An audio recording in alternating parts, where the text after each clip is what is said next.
All right, what's up, everybody? Welcome to a foreign and domestic Sunday night roundtable. It is good to be here. It's good to see everyone up in the side chat so far.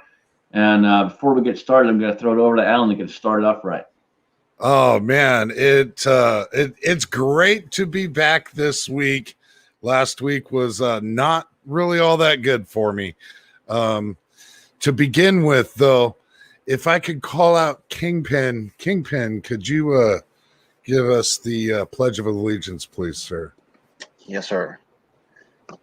I pledge allegiance to the flag of the United States of America and to the republic for which it stands, one nation, under God, indivisible, with liberty and justice for all. I feel like I Excellent, messed that up. Did I excellent. get that Thank right? you, sir. Thank you, sir. That is Thanks, Jamie. We've got Armament and Axis out there. Burnaby Sanchez, Big Al, Chris 338, Edward Petty, G23, Jay Howell, Jerry Parker, Max Ripley, Uncle John. Not sure if that's everybody that's just everybody listed in the YouTube list. Other than the YouTube auditor themselves, a personal hello to you. Thoughts of an Old Soldier was out there a minute ago, and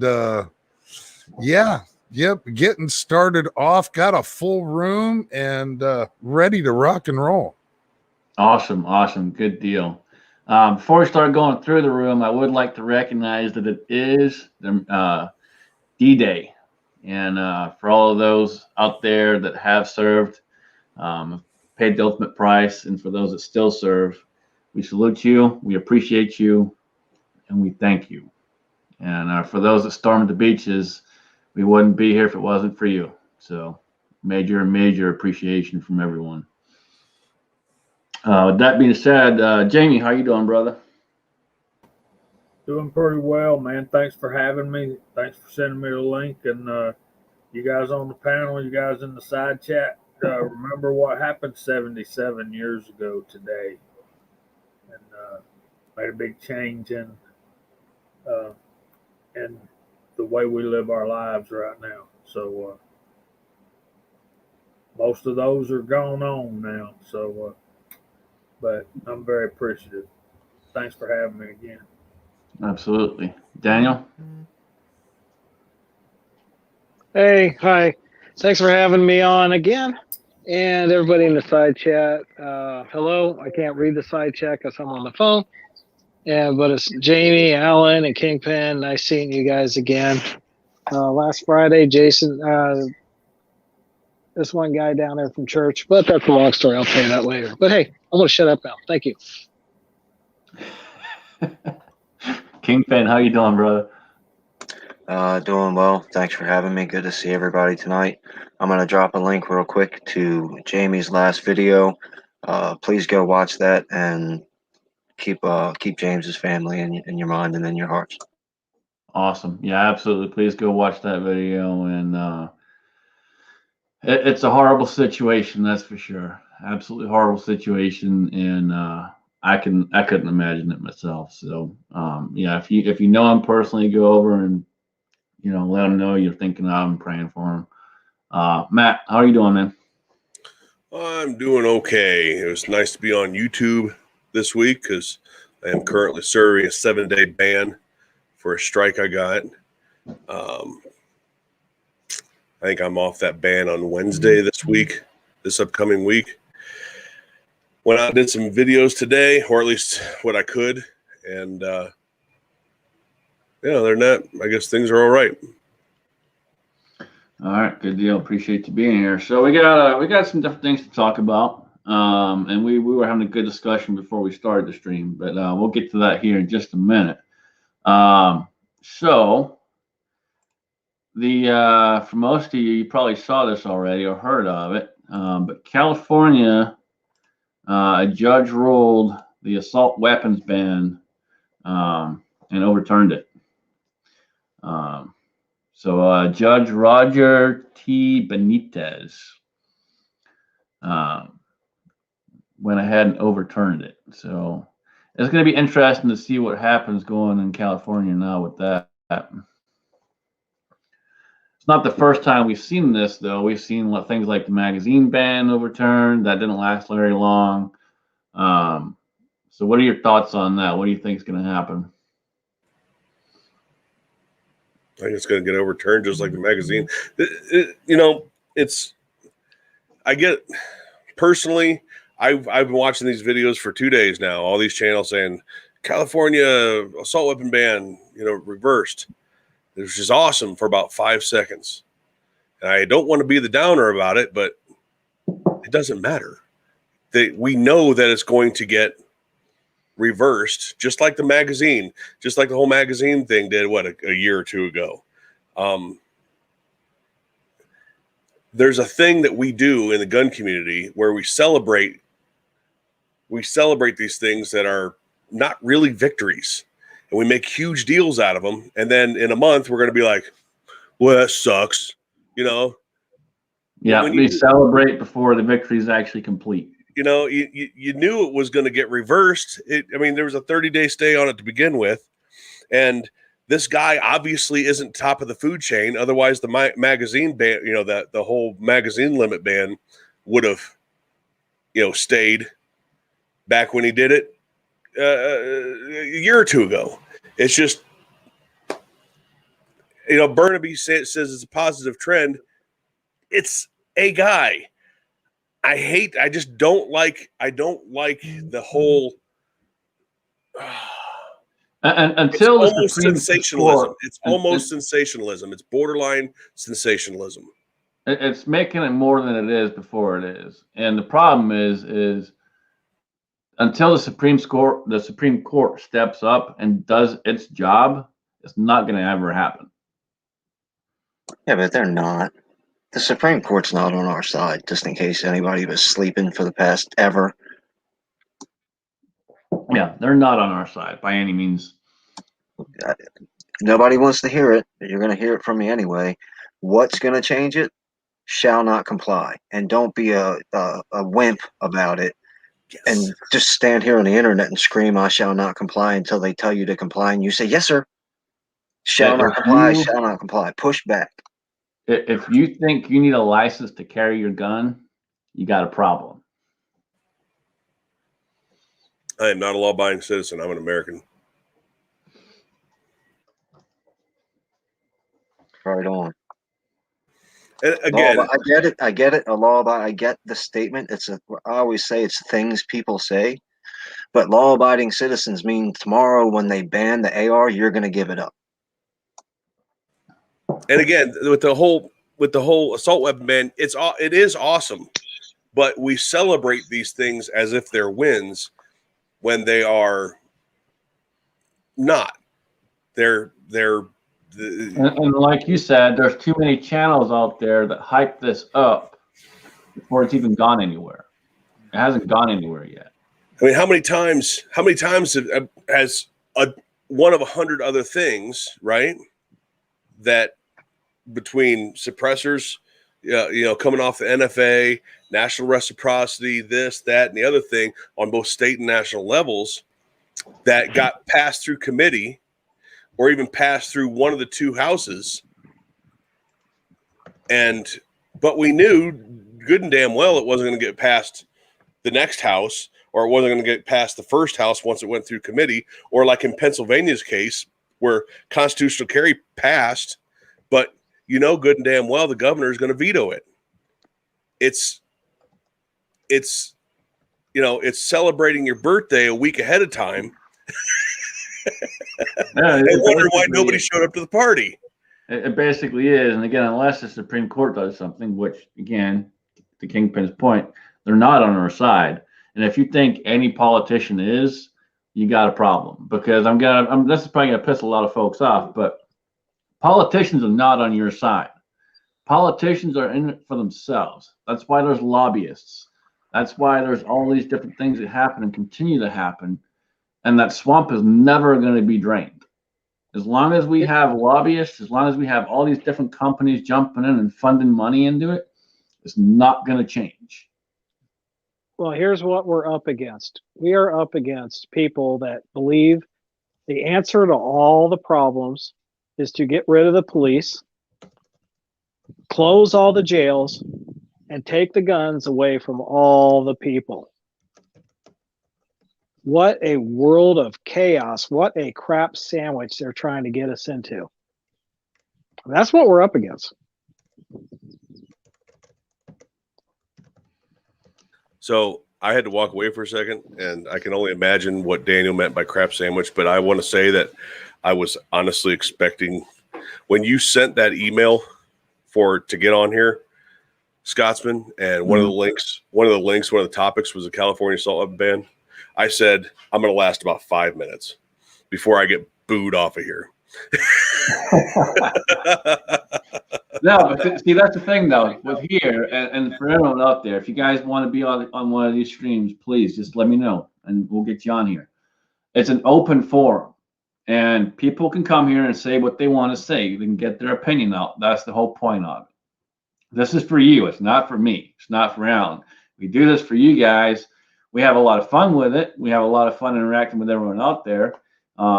But it's for you guys. So if you guys want to jump on, you want to get your opinion out there, you want to come in and say something to Matt, call him an asshole, say he's wrong, whatever. Come on and say it, but say it respectfully. We all have fun. We all jive each other. We all dig each other. That's what we do. We wouldn't be gun guys if we didn't. But at the same time, everyone has their opinion. And this is the whole point we have here. We are able to express it and say what we want to say. Some people ain't gonna like it. That's fine. You don't like it, that's fine. You can say yours and we go separate ways. Whatever. We all here to be friends. We're all friends here. We're all trying to accomplish the same thing, which is maintain our freedom.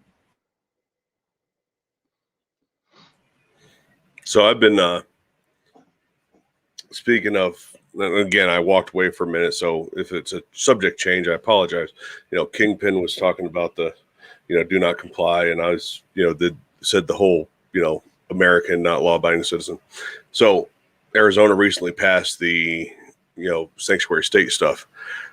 Essentially, it says that they will not allow the local, state, or otherwise law enforcement aid, and we will not put any money toward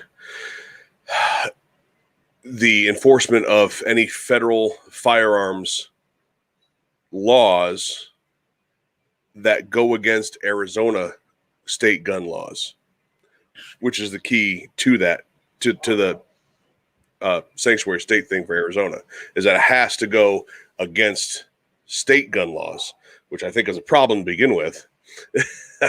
I wrote to these guys here and was like, the problem isn't the sanctuary state thing. It's that we have gun laws in the state. But since Arizona does not have a law against short barrel rifles, I've been rocking SBRs ever since then. And yeah, absolutely. If it's legal, and I hate saying if it's legal, because honestly, the Constitution gives us the right to do it regardless. So no, the Constitution protects our right to do it. Yes. Does anybody else feel like a pansy when you say you live in a sanctuary state? That's lame. I think that's so lame. I get the purpose. Once again, the thing behind it, like you laid out, RTT, here's the Constitution. If you violate that, we're not going to pay attention to you. But just slapping that name sanctuary on there. Michael Sines put out a video and a lot of people didn't like it. I loved it. Talking about the hunchback running to the tower and sanctuary. Hey, if we're constitutionalists, if we're Americans, if we're free, I don't need you to tell me I live in a sanctuary. Give me a tax sanctuary if you want to do something for me. And Fuzzy, if you want to see me in a dress, man, you're rocking the wrong bar. Ain't gonna happen. Now, well, you wear a kilt. No, not really. That's just a skirt. It's not a skirt. It's a skirt. Now, Don't make me I was back going to down there say, and kick your It is a ass. skirt. when I was about 3 or 4 years old, I mean, from my earliest memories and stuff, when my grandfather was still alive, his buddies came over here, and where my house is sitting, they would shoot a bazooka over to the other hillside, and whoever hit the hay bales wins. It's a good 500 to 600 yards and stuff. I mean, boom. That's the kind of freedom I wish we had back in the U.S. again. All right, real quick. What came first, the skirt or the kilt? Alan, you're muted there, homie. Sorry, everybody. I tried to get it back on track with guys, but Kingpin just took us right back to the old skirt. I'm trying to. We could put this to bed finally. Absolute. Get some concrete evidence, and Alan's about to give it to us. Well, if we're going to start debating skirts and kilts, they're completely different because they're made completely different. One is actually cut for a man. You can't take a kilt and put it on a female and have it look right. As for which one came first, I don't know. Chicken or egg? I don't know. Okay. I got it right here. I got it right here. Dresses. I do know that it's hard to wear my drop leg with my thigh strap with my kilts. I'm just saying. Dresses. Try harder. Linen dresses have been found in Egyptian tombs dating back more than 5,000 years, making it the oldest woven garment yet found. Kilts. The first mention of a kilt was in 1538.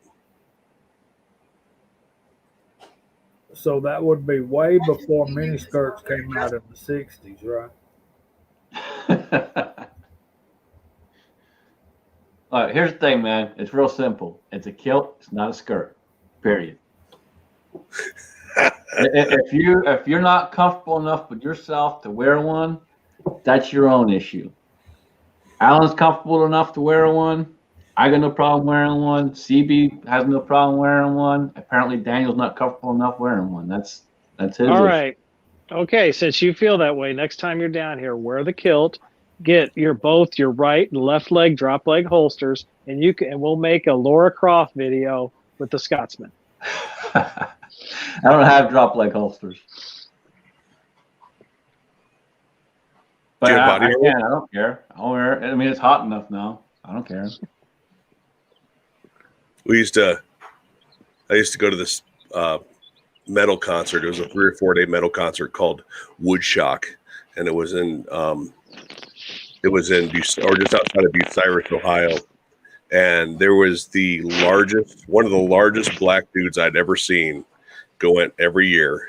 He had to have been like 6'6", 6'7", just giant dude. Always wore a leather vest, like a motorcycle biker vest, wore a leather vest, a kilt, combat boots that went up to about mid calf, and a leather cowboy hat. And he would get in the mosh pit and clear that thing. Probably the nicest guy on the planet, too. Oh, great dude. Sit there, drink with him all day long. Yeah. That guy lived in Mansfield. I think I know who you're talking about. Because I'm not too far from Bucky Russ. I used to go to the what the heck was that name of that bar there in town? It was the last bar fight I was ever. Yeah, that was the last bar fight. I know the bar you're talking about. I've been there. Yeah, that was the last bar fight I ever was in.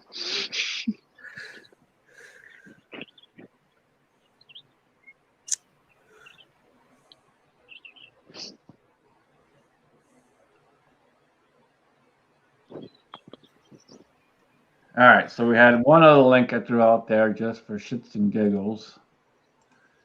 Coast Guard impound a 230-foot, $3.7 million replica of the Ark towed from the Netherlands.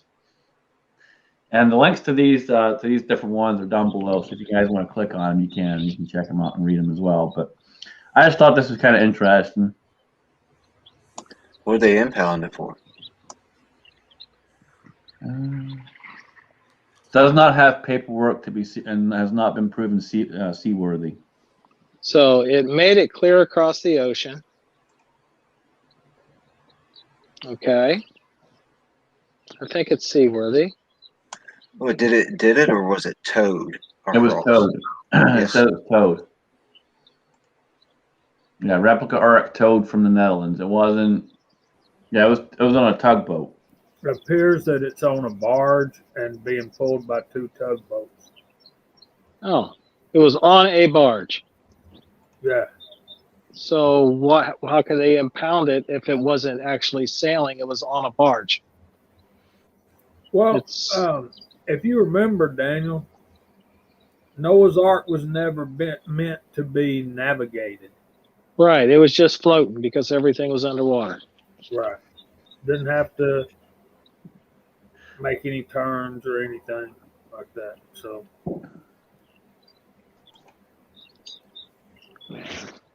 Crazy. well, you know, I just thought it was interesting. It was kind of funny. So What were they trying to smuggle some Netherlands stuff? It really doesn't say a whole lot. That's pretty much all it says at the impound, and show a whole bunch of pictures. does it say how long it took them to get across the ocean? Because from the Netherlands to the Americas, that's a pretty long trek to be tugging along with tugboats, right? Yeah, but See- tugboats, they don't go very fast. Yeah. They probably had seagoing tugboats, so whoever shipped it knew what they were doing, so they made it. Yeah, Bureaucracy. I just thought it was interesting.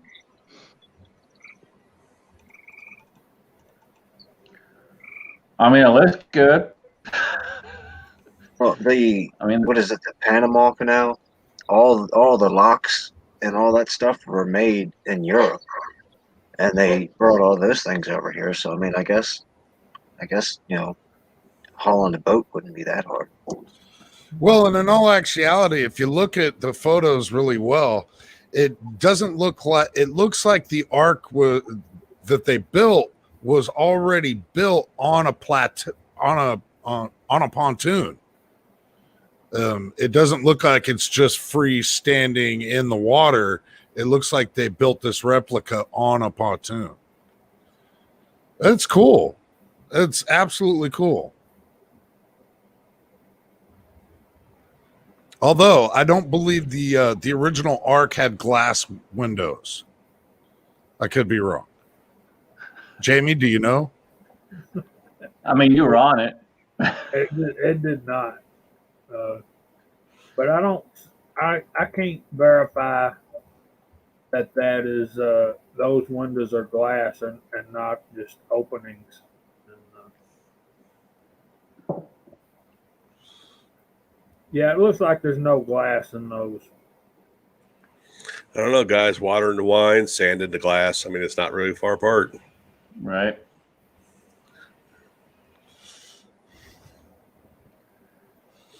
All right. Well, that's the 2 topics I had. So, And they wonder why we have a lumber shortage. I'm just saying. I think if and when, and Matt, you live out in the desert, you can tell us what happens when lightning strikes sand. Oh, it crystallizes. Yeah, glass. That's where they got the idea, right? so that's probably a good question for you, Jamie. Was there? Well, it rained for 40 days and 40 nights without stopping, so there wasn't much honey. Yeah. There was fishing, though. You ever fished in flooded waters? But there wasn't any like trap shooting off the bow or anything. I think. Could you imagine Jamie up on top of the ark during the flood? There he is with his golf clubs, doing some driving. That's what I was fixing to say. I believe they were hitting golf balls off the ark. What else you gonna do out there? Feed the animals. Oh man. Idaho Rogers USMC says, I want to know what day work Cowboy hired on to gather pairs of Noah. I don't think they had to hire any, Idaho. I think they just kind of wandered up. And just for the record, some species there were 7 of them, and not just 2. Yeah, there were different numbers. Yep, there were quite a few different numbers. What they considered clean, what was unclean. Yeah, whether it was the whole chicken or just the egg.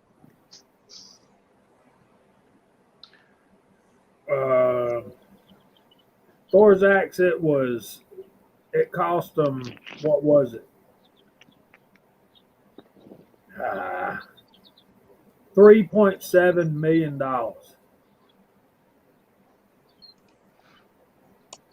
build it. That seems like a deal to build that big of a ship out of wood and all the labor cost and all that kind of stuff for $3 million.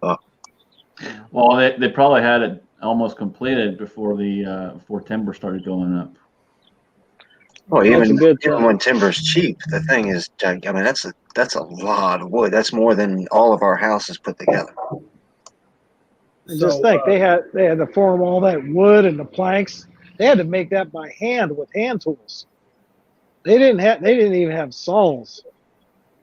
They had axes, hatchets, and plus, if they were following, what information they could glean from the Bible, if it's not nailed together either, it's not screwed together. Wooden pegs. Wooden pegs, yeah. Idaho said he could have done without the snakes, and I would have to agree with that. But I also could have done without the mosquitoes. So, yeah.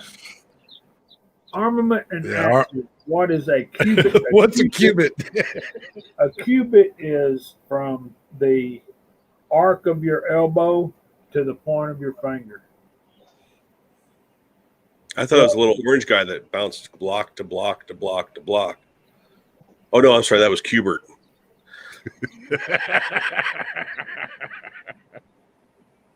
Approximately 18 inches. You also got to take into consideration all the people were roughly the same size. We didn't have NFL linebackers back then that were 7 feet tall with, giant arms.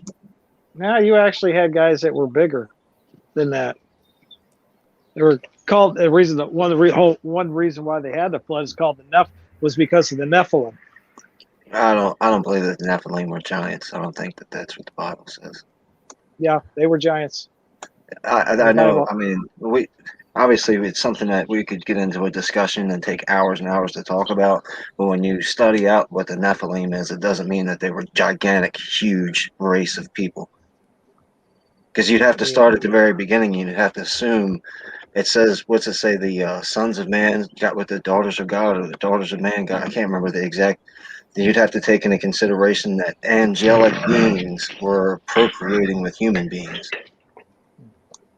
Just forewarning anyone out there, and I'm sure, Rabbi, I'm pretty sure I've seen you around before, but yeah, we don't stand for none of that shit around here. Hey, that's sarcasm, Scotsman. I know. He's being sarcastic. He's being sarcastic. I've seen him before. I know who he is. Yeah.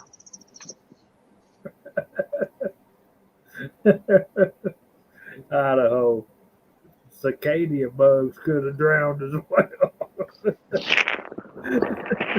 That was the first airship. They tied a whole bunch of cicadas with silk thread onto a chair. Have you guys ever noticed how terrible flyers cicadas are? Like, they're the worst flying animal out there. They shouldn't even have wings. Thing I've noticed about cicadas is they always, when they do fly, they always land in a girl's hair. And you always hear that scream. I had 2 of them land on me today.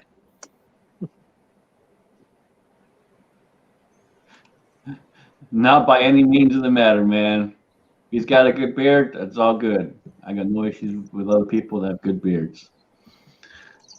Anyway, so Matt, you did some drills and stuff this week. Did you get out again this past week to do some more stuff? Any upcoming videos for folks? Oh, today I actually it is windy day today, and so I only got to record things today that was going to be dubbed over with music, like B-roll type stuff. So I didn't really get a chance to actually today. I had intended on doing the shooting, a video on shooting positions, standing, kneeling, sitting, squatting, and prone, and all the different variants of each. But there was just no way I could get through a video like that I actually had to talk to the camera, and it would have turned out to be any good. It was just way too windy today. So today was kind of a bust on as far as all that goes, but I did get some stuff. I got a couple videos made. Like I got some of the recording done in my home here, and some of the stuff out in the field. So I have like 4 videos on deck waiting to be published after my ban is over with. Awesome. I got a ban for reviewing a stock, just a stock. But they banned me. It's full on strike because under the guidelines, for breaking the bump stock guideline. Like it's not a bump stock; it's just a regular stock. And they were like, "Well, that's just our decision. Too bad." Yeah, it's crazy. Some of the stuff they hit you for. They don't even know what they're looking at. Well, no, I have one video got taken down. It was a night vision video. A night vision binocular got taken down because they said it was showing the operation of a rifle optic. Like, number one, when did that become against the guidelines? And number two, it's a handheld binocular. There's not even a gun in the video. Nope, that's just our decision. So I mean, you have to live with it. They're as bad as the government. They change their mind every other second. Was that the more recent one that you got the newer version of the optic, where you had the older version, and was it the newer one that you? That's okay. So I did an IR and a night vision reviews recently, because what I did was I bought 3 of them. They were all in the $200 to $300 range. I bought 3 of them with the intention on returning 2 of them. Whichever one of the 3 I like the best, I was going to keep. And the one I like the best is sitting on my kitchen table right now. I've used it out in the field a bunch of times. I really like it. I did the review on that one. It's from a company called Firefield. But no, those other 2, that's the weird part, is that when I was fighting with them, I said, these other 2 are fine, and it's the same exact product, just a different name. And they're like, nope, that's just, that's our decision. Yeah, it's literally just that. They make it up as they go. And unfortunately, it's a private company, so they can essentially pretty much do what they want. Well, see, and this is one of the places that, like, I don't know if you guys have been following the Steven Crowder thing. Steven Crowder was on a 2-week ban or something like that. They're really looking to shut him down. And the title, what is it? Title 2? No. What's the protection that, like, Verizon is under and AT&T is under, that, like, if we are on the phone and plan some terrorist act or something like that, they can't be held liable for what's going across their phone lines? That protection, well, that protection is the same protection that Facebook and YouTube uses. The problem is that since they're picking and choosing what can be said on their platforms, it doesn't actually legally fall under that. I think it's Title 2 protection, because they then act as a publisher. They then act in a way of saying this is allowed and this is not allowed, whereas Verizon, AT&T, and so on does not. Yeah. And so trust me, I'm totally on board with the private company, private property thing. It's why I don't bitch about restaurants and stores and stuff like that having no gun signs. Title 230, thank you, Texas Outlaw. I had one of the two. I said Title 2 or 3. I had two of the right numbers. One missing number. But that's why I don't complain about that, because Applebee's, Chili's, wherever, that's a private property. You want me to carry a gun, and it's just the same way with you guys. You guys don't want me to, wear my shoes in your house. I'm not going to wear my shoes in your house. It's your property to do with what you feel. It's also why I think that discrimination should be allowed. If you don't want a certain type of people in your establishment, then why does the government get to force you to do so? With that being said, when you become something like a Facebook, a YouTube, or Verizon, or something like that, we need to have some consistency when it comes to what is going over the waves there. And the way that YouTube picks and chooses how and why to enforce rules that they set, the way Facebook does it, does not fall under the legal protection of 230. So I am not on board. I do not do the whole private company thing when it comes to YouTube and all that. Yeah. It's there's my spiel. It's been going downhill for a long time. I mean, it used to be really good. We could all message each other. We could, all kinds of different things. And it's just been one thing after another. They constantly take away and constantly change their minds on what isn't acceptable. Yet you'll see all kinds of crazy ass videos out there of people being murdered and shit like that. Yet we can't post a video with go on a live stream and hold a gun. Twitter's being sued by two different people who can prove that they were child sex trafficked through Twitter. Twitter still has their information up there.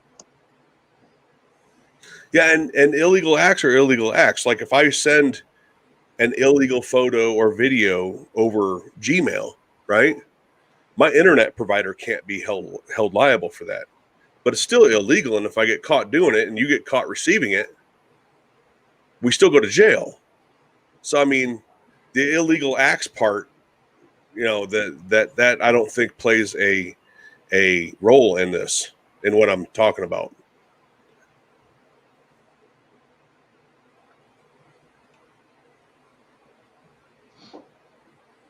Well, I think it's about money. Thor's act said it's not about money, it's about power. I would beg to differ. There's a reason guys like Demolition Ranch will never get taken down. Do you realize how much ad revenue money Matt Carricker makes YouTube and Google on his two channels, on Demolition Ranch and Off the Ranch? See, I'd be interested in figuring out, and I don't know, this is just my questioning now. So I've heard a lot of people say YouTube runs in the red from day one until now. Like, YouTube isn't making money. So they get Demolition Ranch's money and all the AdSense and all that other kind of stuff, but the money that they're spending putting out this product, they're pretty much running the red. Do you know if that's an accurate statement? Does a company like YouTube actually make a bunch of money, or are they spending more than they make? Because then that will go down to whether it's power or money. I'm looking it up right now. On an annual basis, Google says YouTube generated $15 billion last year, which would have been 2019, and contributed roughly 10% to all Google revenue. Those figures make YouTube's ad business nearly 1/5 the size of Facebook's and more than 6 times larger than all of Amazon-owned Twitch. I haven't gone much farther than that now, but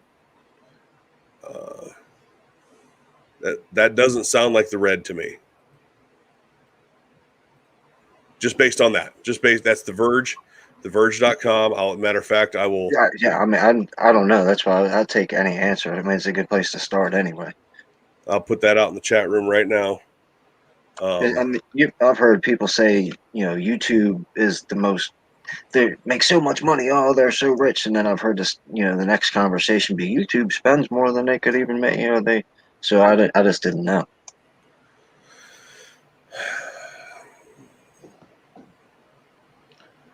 Alphabet made 46, blah, blah, blah, 30, 27.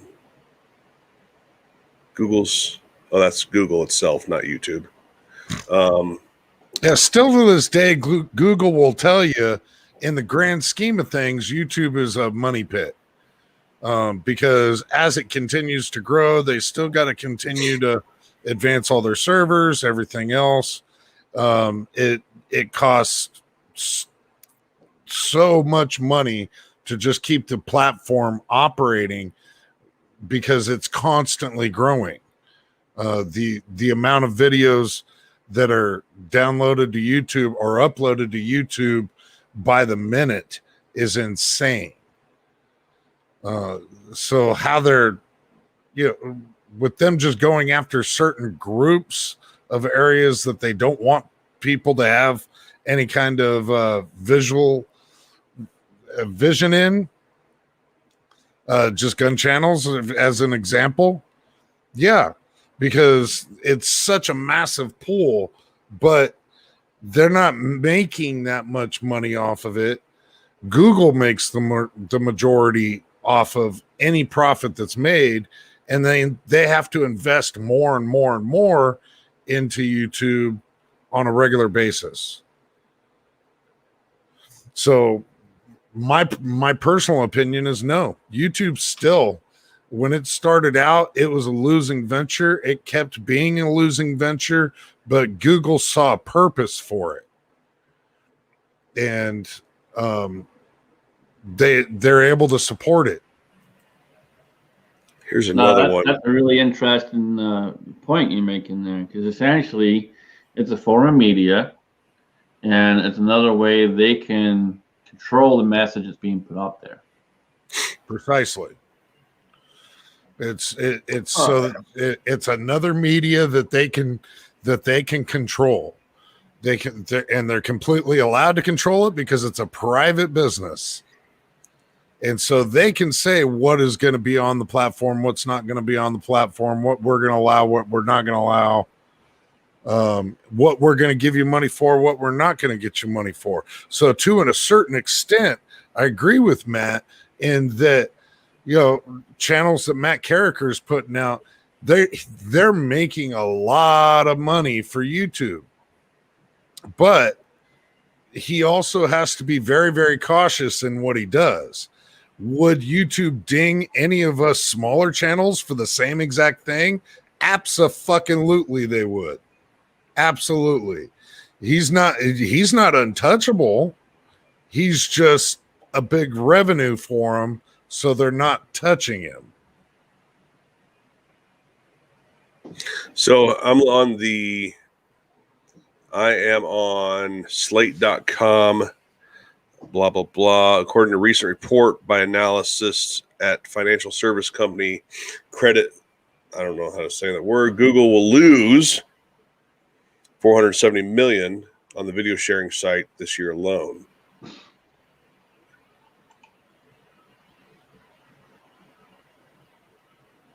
And that was 2009. Never mind. Sorry, I didn't look at the date. Estimated cost of running YouTube. When was this? 2019.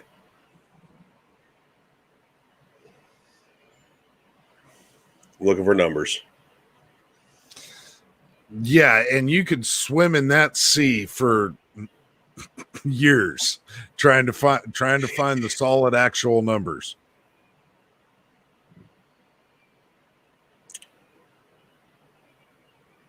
Development cost. Estimate there are 200 developers on the YouTube team who make about $200,000 a year, which gives us 200 developers at blah, blah, blah. $200,000 a year equals 40,000. or 40 million. The developer cost per user is about 2 cents per user, is what this is saying, based on their revenue. I don't know how accurate that is, but now I have an ad up and I can't read what the fuck this is. I don't want to sign in.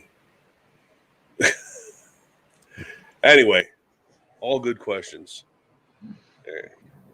Thorax, that's just gross.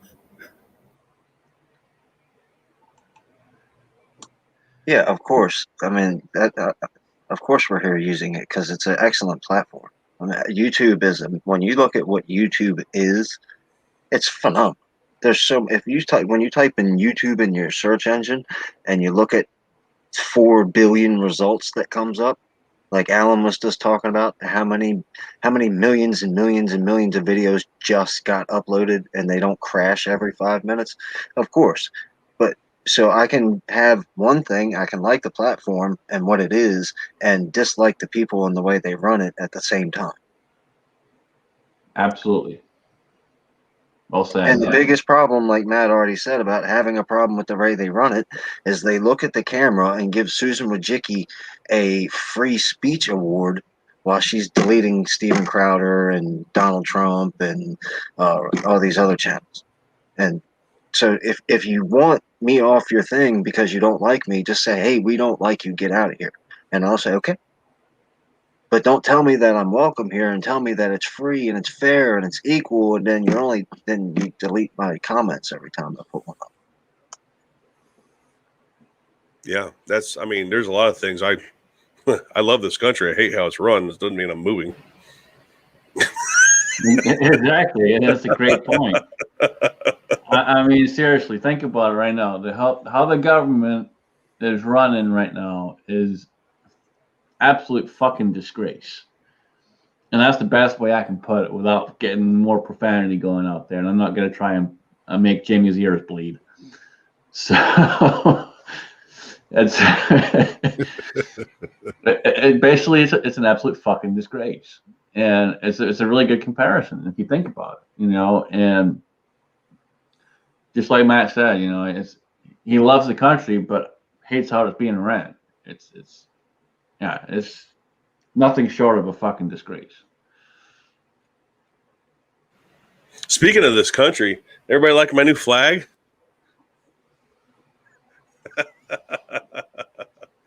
You see the stars, and these are the stripes. Oh yeah, just now after he blew it up, you can actually see it. It's been in the background of my videos for a couple of weeks now. Yep, the black flag will not surrender, will not quarter. All hostages will be killed. Everybody taken.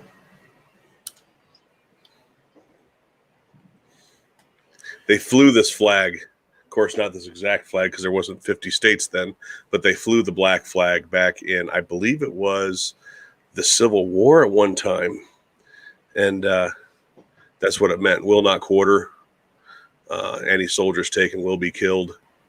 Will not surrender. Absolutely. So I've seen a number of videos of guys out there going, hey, ammo is coming back. It's still not dropping that much in price, but it is dropping in price. Not all of us reload every caliber that we have. Even with ammo coming back, is anybody finding some of your even semi-common rounds out there? Are you able to actually find them? I'm not having much luck, and I'm on the verge of purchasing a wheel gun, but I'm not sure if I'll ever be able to source ammo for it. I just bought 200 rounds or 300 rounds of 223 for 30 cents a round, which is only 9 cents more than what it was at like Walmart back when Walmart carried it. And I think it was, I can't remember the website, but it was 7.62 by 39 was 30 cents a round. So, which is, I think 2 years ago was 18 cents a round. So that's quite a bit lower than what it's not as big of a markup.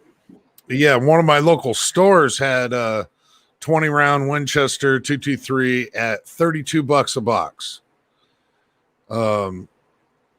So I mean, yeah, as for the semi-common rounds, there's some 9mm showing up here and there, but I'm not seeing anything that's semi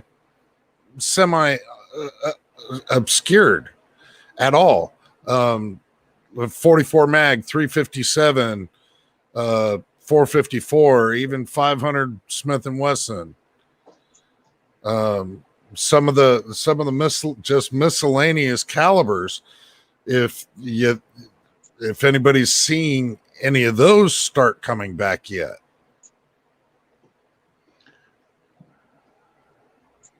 I mean, it's hit and miss. I mean, we went to the store Friday, me and Daniel, and they had ammo, but it was ridiculous. Ammo $30 to $49 for a box of 50, 9mm. Crazy. Friday, I generally get off of work early on Fridays, and that'll give me a chance to hit a couple of my local gun stores. The one I like the best, I sure am, Dave. The one I like the best, I went by there this past Friday, and they had very spotty ammo. They had some 12 gauge shotgun shells, fill loads, target stuff, 8 and 7.5, $11, $12 a box of 25, which is not too bad. I'm used to paying $7 or $8 for it, but then a friend of mine from my Wednesday night men's group was looking for some 410. They said, well, we got some 410 buckshot. They had double op, 3 pellet, 410 packs of 5, $12.99 for 5 rounds. Then they had a box of Federal. They got a new big red box of 200 rounds of 40 Smith and Wesson, and it was $97 for 200 rounds.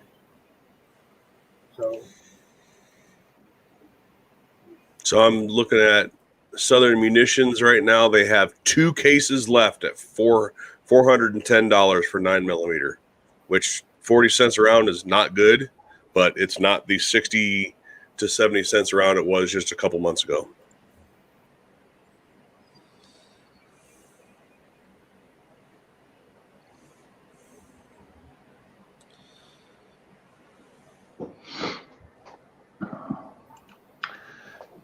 You heard anything about that one, Jamie? Winchester primers? I have not. I would hate that with a passion because Winchester is my absolute favorite primer.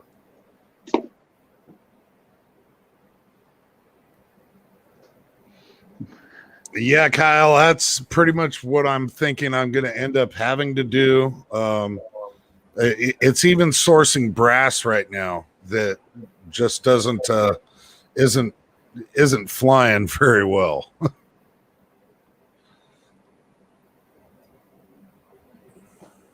Yeah.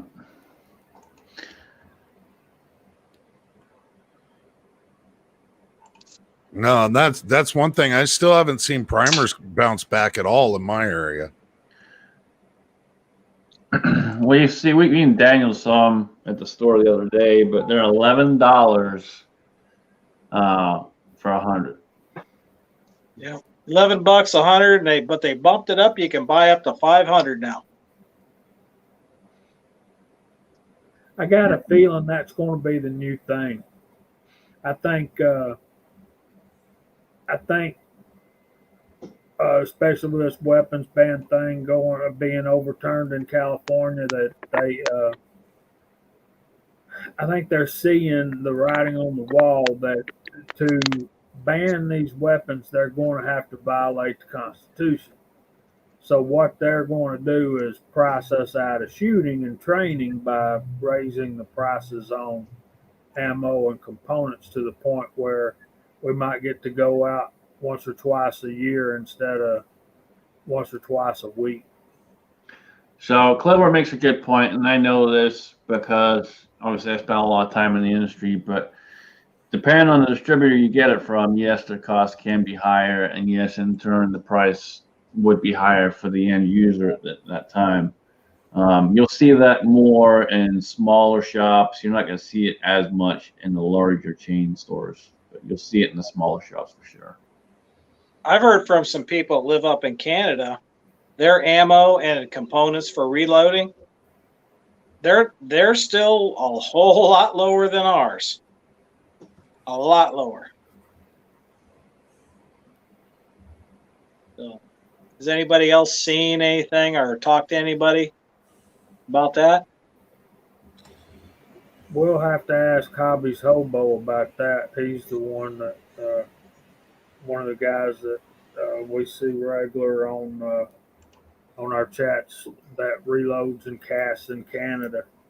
Yeah, we talked about this before, where he said it could last a couple of years, and I see it lasting possibly longer too. So, well, it's already almost been 2 years. I mean, you know, it started in March, and I mean we're into May of the second year. Yeah. Yeah, and I said probably at least 2 to 3, because when he came out and made that statement, he was talking about how they're just now getting caught up with a year of backlog. So, you know, if they're just getting that backlog, there's a lot more to go. So it's gonna take a while. Yeah, we're 14 months in. And we've seen a significant decrease. I mean, just 4 months ago, 9mm steel case was 68 cents a round, and now it's 39 cents a round. You know, so I mean that's more than just a little bit. I mean, that's a pretty good downward trend there. I think the days of going to the store and buying a 1,000-piece brick of primers for $33 is a thing of the past. That'll never happen anymore. I'm kind of like what Daniel and Scotsman are saying there. I think the way they're going to be packaged to us from now on is going to be in the packages of 100 and not in the packages of 1,000. But 11 cents for a primer, you know, that we were paying 3 cents, 4 cents for a primer. And we were reloading as we cast and powder coat. We were powder coating and we were loading 9mm for 6 to 8 cents a piece. And now that's going to be more like 12, 13, 14 cents a piece. Yeah, I was buying Wolf 9mm in January 2020 and December 2019 for 11 cents a round, and now that's what they're asking for primers. Yeah. All right, Yeah. we're really focusing on a small niche as far as the cost of bullets and primers. Like you just see Bald and Curious talking about the price of plywood. I said a few months ago, the government even came out and said food prices were going to be going up 75%. I've seen silver it is almost increased from when I bought it. It's up 80%. I mean, that's just showing the weakness of the dollar in the U.S. What's silver spot right now? Huh? What's silver spot right now? Silver's right about $28 an ounce to buy it. So it went up $8 in a year. No, when I bought it, I was buying it at $16. Last year I bought 20 ounces at $20 an ounce. Not last year, sorry, 2019. So in a year and a half, it went up $8. Yeah. Well, I just recently bought some 90%, some 50-cent pieces and quarters. So, you know, like a roll of 10, I've spent $200 and it's at $65 to $68 or $265 and $68 now. So I'm just seeing a very weak dollar.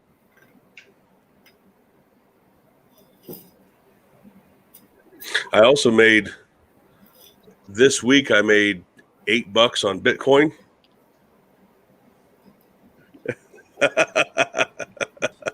Wow, you can almost get yourself a burger. Right.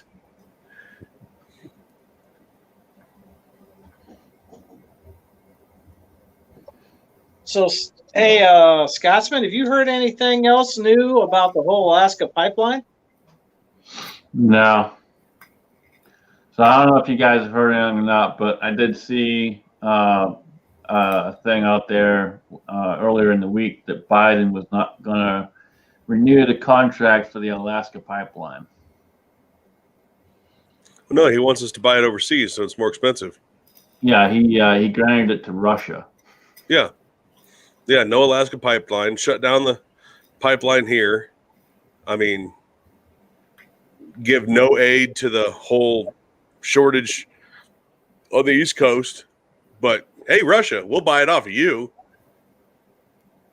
That's economic terrorism as far as I'm concerned. Yep. I agree 100%. Which, And like I've said it many times over, and me and Daniel talked about this a lot too, but it's simply divide and conquer. They're trying to destroy us from within. They're trying to separate the people, divide the people, and put us against each other.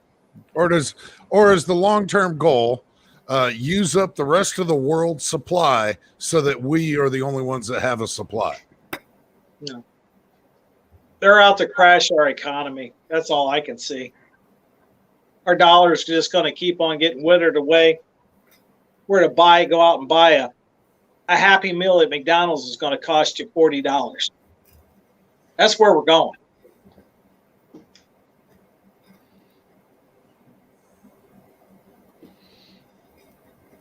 And the Fed says, well, there's no inflation. We need to keep the interest rates low.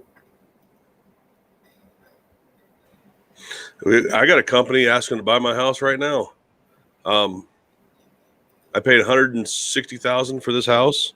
I told them to give me $250,000, and it's yours. And they're considering it. They're So considering. why are you just considering selling it because of the money, or were you considering selling it for? Yeah, I mean, I'll walk away from it like $90,000 to the positive. Yeah. You got to take a look. Yeah, but where are you going to move to? Are you going to be able to afford to build another house? Doesn't need to. He knows where there's an abandoned ranch house. Just say he works the border. He knows what to do. I mean, sure, it's a little drafty with those windows shattered out and all, but Bullet holes through the wall. Oh, I looked. I mean, you guys don't get me wrong out in the chat room. I've been looking online, like on all those different, home buying websites and all that. The same website we use for this house, and there's plenty of places I can go. Plenty of places for sale that I'd still come out on top. Matter of fact, there's places I can go that's for sale that I still wouldn't have to work for a year because of the amount of money I made on this place. I could invest all that time into YouTube to try to grow this. Here's your plan. Sell the house that you're in now and all of your property. All of it. I mean, if you want to keep one car, okay, whatever. Go to your closest friend's house. Give them all that money and whatever, like, sentimental property, like rings and stuff like that from your grandma or all that. And let them hold it. Go across the border into Mexico. And then just turn yourself in at the southern border to one of our border agents and tell them you're from like Poland or something like that, and you'll get a free house. I mean, unless you can speak Spanish. If you can speak Spanish, then tell them you're from Mexico or El Salvador. I think Poland or Germany will probably work better. I don't know that I'm going to pass as a South American. Well, that's what I'm saying. You don't have to nowadays. We're catching all kinds of people from all over the world just, coming up and turning wheels. And so that's your key right there, dude. And as soon as they put you in a new house in a new neighborhood, call your friend and be like, hey, bring me those sentimental items in my cash, please. There you go. Mario's out there. He's got you covered, man. I mean, I'm 6 foot, whatever weight I am now. I don't even know. I don't know the scale, but I come up to the border and tell them I'm a Guatemalan or Honduran. They're little tiny people.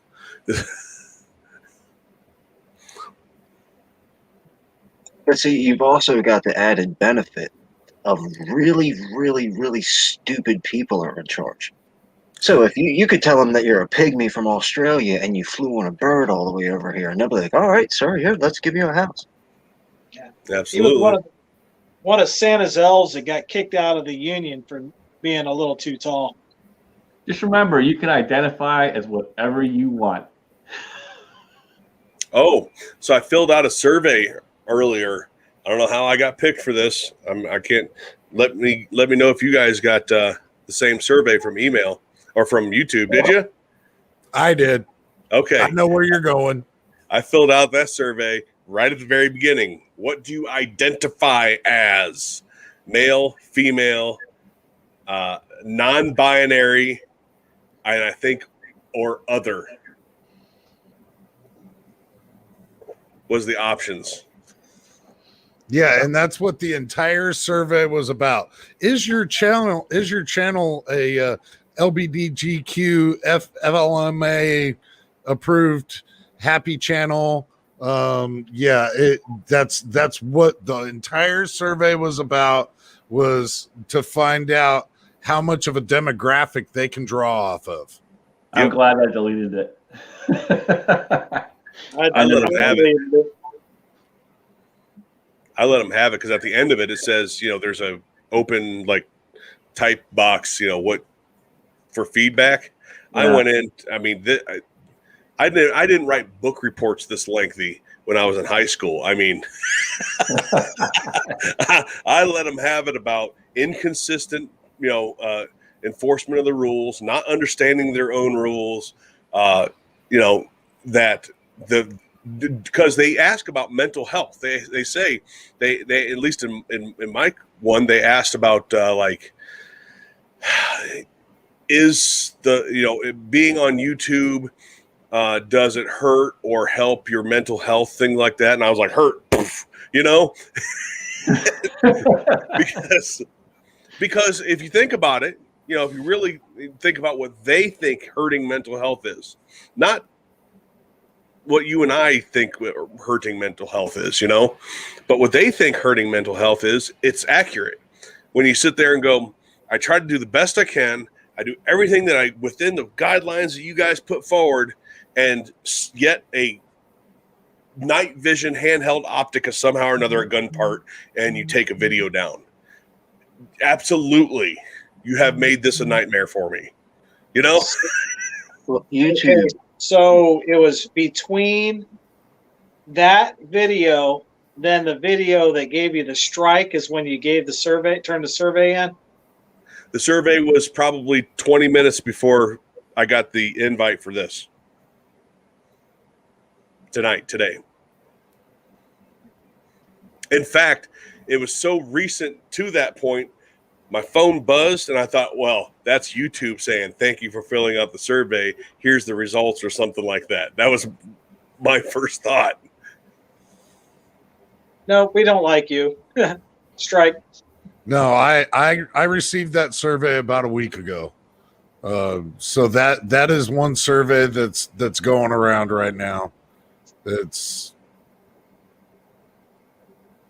To me, it looked like an absolutely pitiful attempt for them to try to discover, and it might be because they went back in my history and went, hey, this guy's channel used to be Janice K.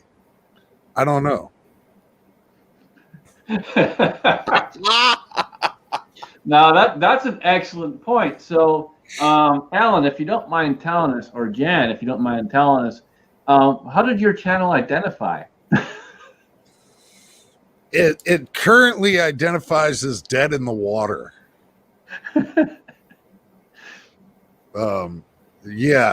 Too much real life happening, not enough fun things to be able to do.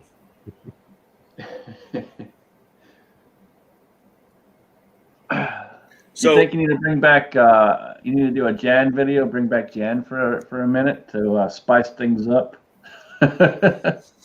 It actually might be a positive thing when it comes to the YouTube algorithms and everything else. It might actually get a lot of viewage simply because if some of those terminologies are in it or just the demeanor of it.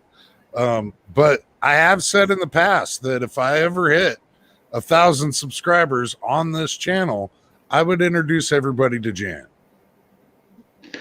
So see you in a dress. Think about this.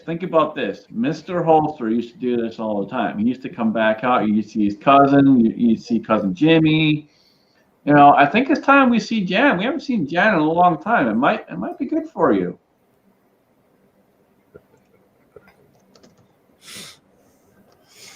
No. I honestly, I'm not hurting when it comes to subscribers. People that want to stay subscribed to me.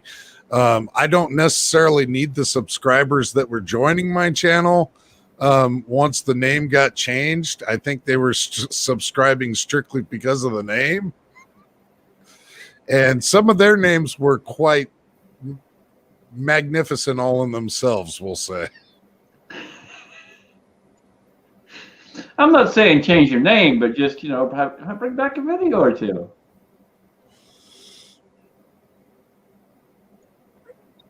Yeah, Jan is remaining in the closet until I hit 1,000 subscribers. But I've said it before, I hit 1,000 subscribers, I'll introduce everybody to Jan.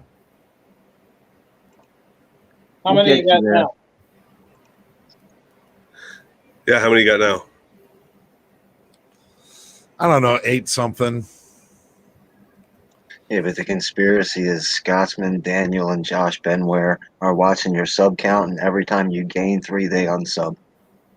All right, so you're at 841 right now, and we still, and I haven't talked about it in a while, and I apologize for that, but we did throw out a giveaway for Jan here not too long ago. Well, it's actually been a while now.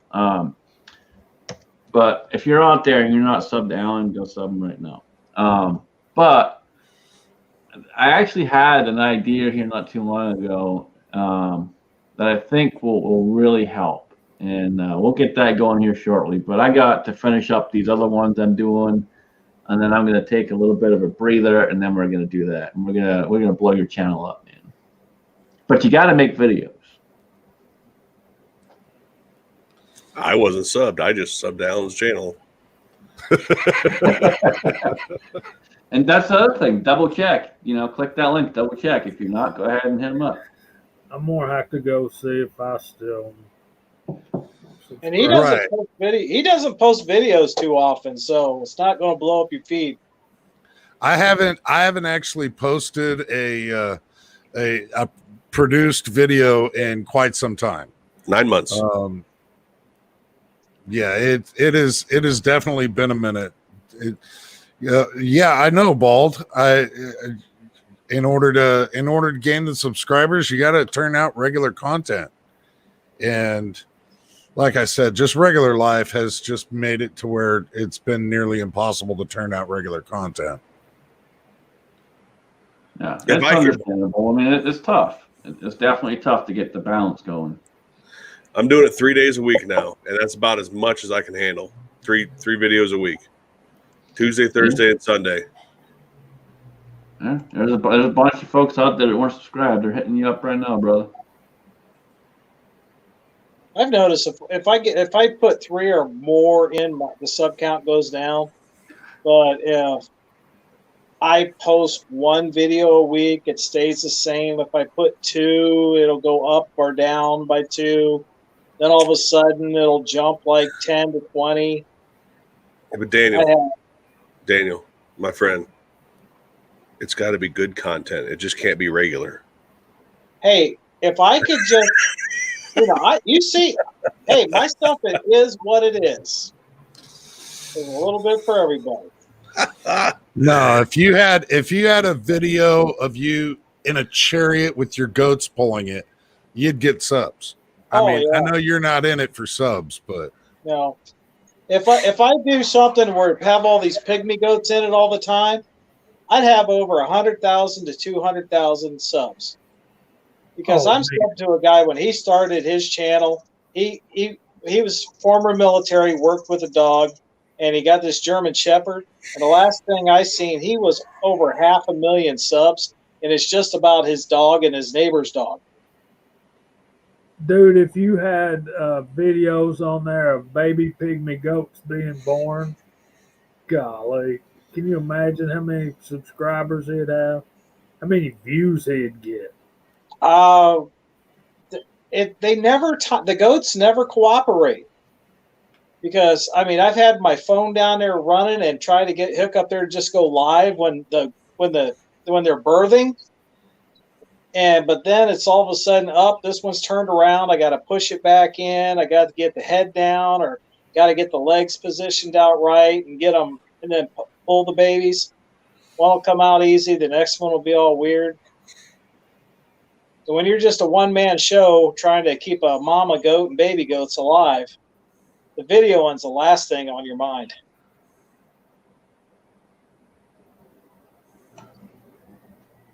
Yeah.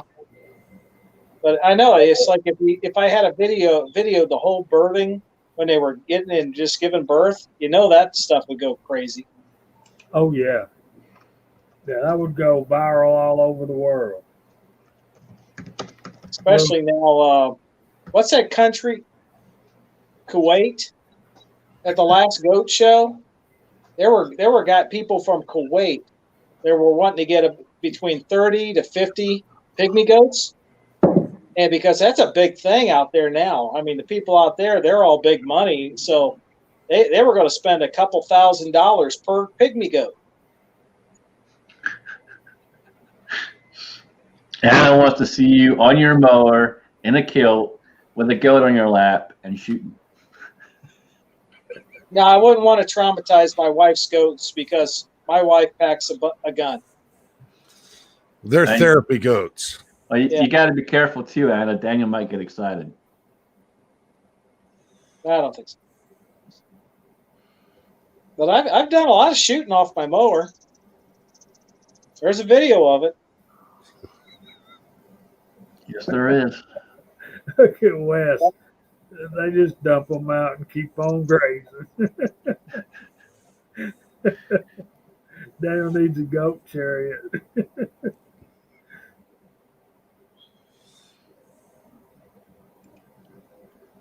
There you go, man. People are hitting you up, man. That's good.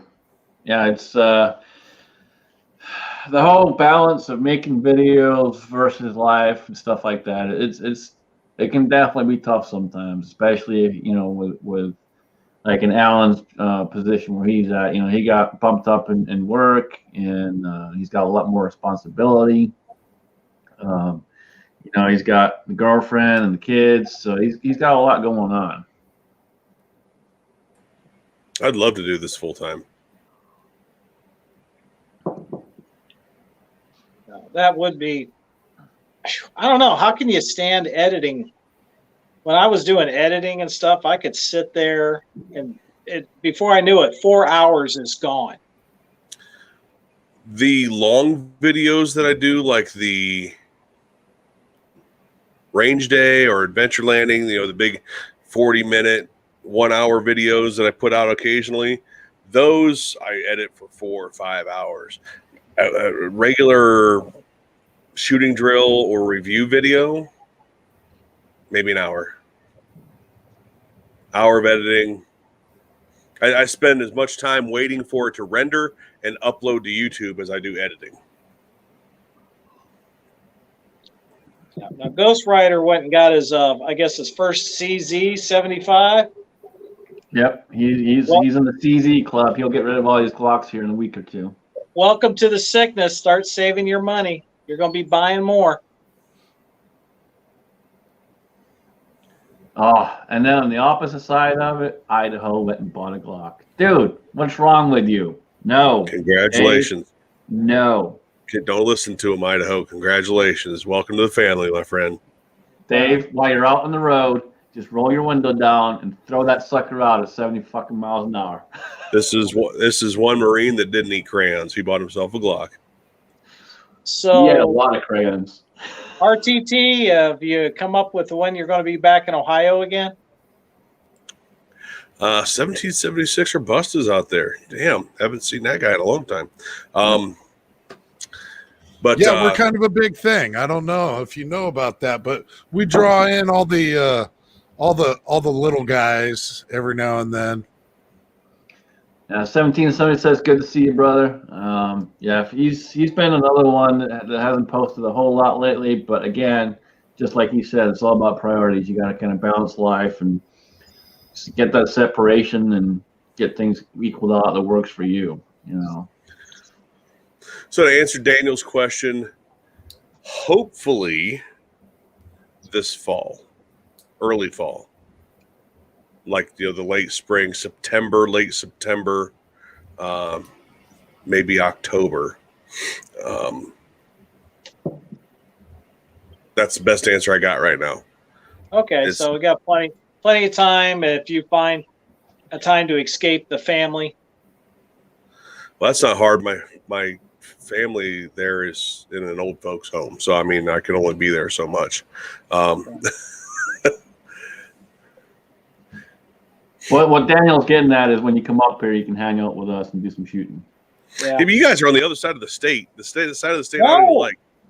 No, we're going to meet where I'm at. I'm in the middle. Oh. Yeah, he's in the middle of the state. Well, you've I'm been on to the- Bucyrus. I'm on the top end of the state. He's in the middle of the state. You've been to Bucyrus. They're like a 25-minute drive from my house. Yeah, I've been to Bucyrus many times. Where do you live, Scotsman? Up by Cleveland? I'm on the east side of Cleveland. I'm up north. I'm an hour from PA. You're the east side of Cleveland. I'm on an hour from PA. Northeast. Yeah, no. See, I'm from the northwest side of the state. It took me an hour, I want to say an hour and 20 minutes to get to Fort Wayne, Indiana. For you to get to my house, if you're coming from, let's say Findlay, Yeah, Finley. about an hour and a half to hour 40 minutes. That's not bad. That's not bad. Yeah, I drive an hour and 40 minutes to show you how to shoot. It only takes me about an hour and 45 to get to Daniel. Yeah, I'd drive an hour and a half to show you how to shoot. That could be some interesting videos. I'm still considering the whole meet up here, like a 4-dayer or something, 3-dayer out in the desert. I just need to do it. If I'm going to do it, I need to start doing advance notice like 6 months in advance or something. Absolutely. Yeah, and Ron, you're not too far, man. Yeah, we'll get together at some point. And if you're lucky enough to win the rifle, I told you we'll hand deliver it. But Daniel licked it, so we'll have to clean it real good first. Yo. Yeah, and that rifle, she's a runner, huh? Yeah. Yeah, she ran smooth, man. No issues. I had a hell of a. I had like a paragraph of a comment on that video, and I deleted it before I pressed send. It was basically like, because both Scotsman and Danny were like, "That's pretty good shooting." All right there in the bullseye. I'm like, "Yeah, you're 20 yards away, shooting from a static position through an optic that was zeroed from the factory for an AR." I was not 20 yards away. I was 13 yards away. The whole point of that was to see if the gun ran. He just threw a red dot on there. Let's see if it runs. Yeah. Okay. Scotsman put a link up, and we saw Daniel shooting that, and I'm on the website right now, and the goal is $10,000. We have $9,382. So, that's what, $628 away. $618. And as soon as we hit 10 grand, that rifle will be given away. So if you're out there and you haven't already donated, please jump over, do so. $10 an entry, and just email me a copy or a screenshot of your receipt and or your donation, and you'll be entered into that giveaway. And everybody that watched that video about that gun sees that I kicked in a donation too on it. So did I. Aiden here had a question there for you, Scotsman. I guess that maybe you should mention that since we're talking about the giveaway. Yeah, anyone can enter, man. Absolutely, anyone can enter. Okay. $10 an entry. $10. $10 donation gets you one entry, right, Scotsman? Correct. And just so you guys have an understanding, this AR total cost for the build roughly, let's see. All right, hold on. Let me calculate that out. You keep talking, Jamie. Okay. So it's not really a competition as much as it is a fundraising raffle. We're trying to raise money for Bill Melton's family. He passed away a couple months ago. So I'm sure a lot of you guys, and see, I'd been subscribed to his channel about a month when he got sick and quit making videos. And one of my biggest regrets is I didn't get to know him better than I did before all that happened. But yeah, I did my donation. Scotsman has me down for 5 entries. So for every $10 you donate, you get 1 entry to win this fabulous rifle. If you guys have not seen it, it's got an awesome stock on the back end of it. It's Arrow Precision upper and lower receivers. It's 18-inch bull barrel, fluted barrel, 223 wild chambering, which means that it should shoot 5.56 and 223 as equally accurate. It's an 18-inch barrel. And so many people came together to donate components to this gun is why we were able to do what Scotsman was able to do, what he's done as far as putting it together. And Idaho, the link is above, is back in the chat just a little ways. It's the last thing that Scotsman. I just posted it again, and Jamie's right. So many folks came together to help me get this done. Everyone has a lot going on right now. Money's tight for everybody, but everyone came together to help me put this together. If you look at the total of parts and pieces and slap everything together, the total cost roughly is about $900. So for $10 you could end up with about a $900 rifle. Yeah, that's not counting his time putting it together. So there's no labor. That's just all in parts. The one thing for me with a rifle, I am a trigger snob. If the trigger is a piece of crap, I don't care what's on the gun. This gun here's trigger. I have 0 complaints about. That sucker is crisp, clean, just smooth. Hey, you can go look at the video. They're all in the bullseye. I didn't pull nothing because of a trigger flinch.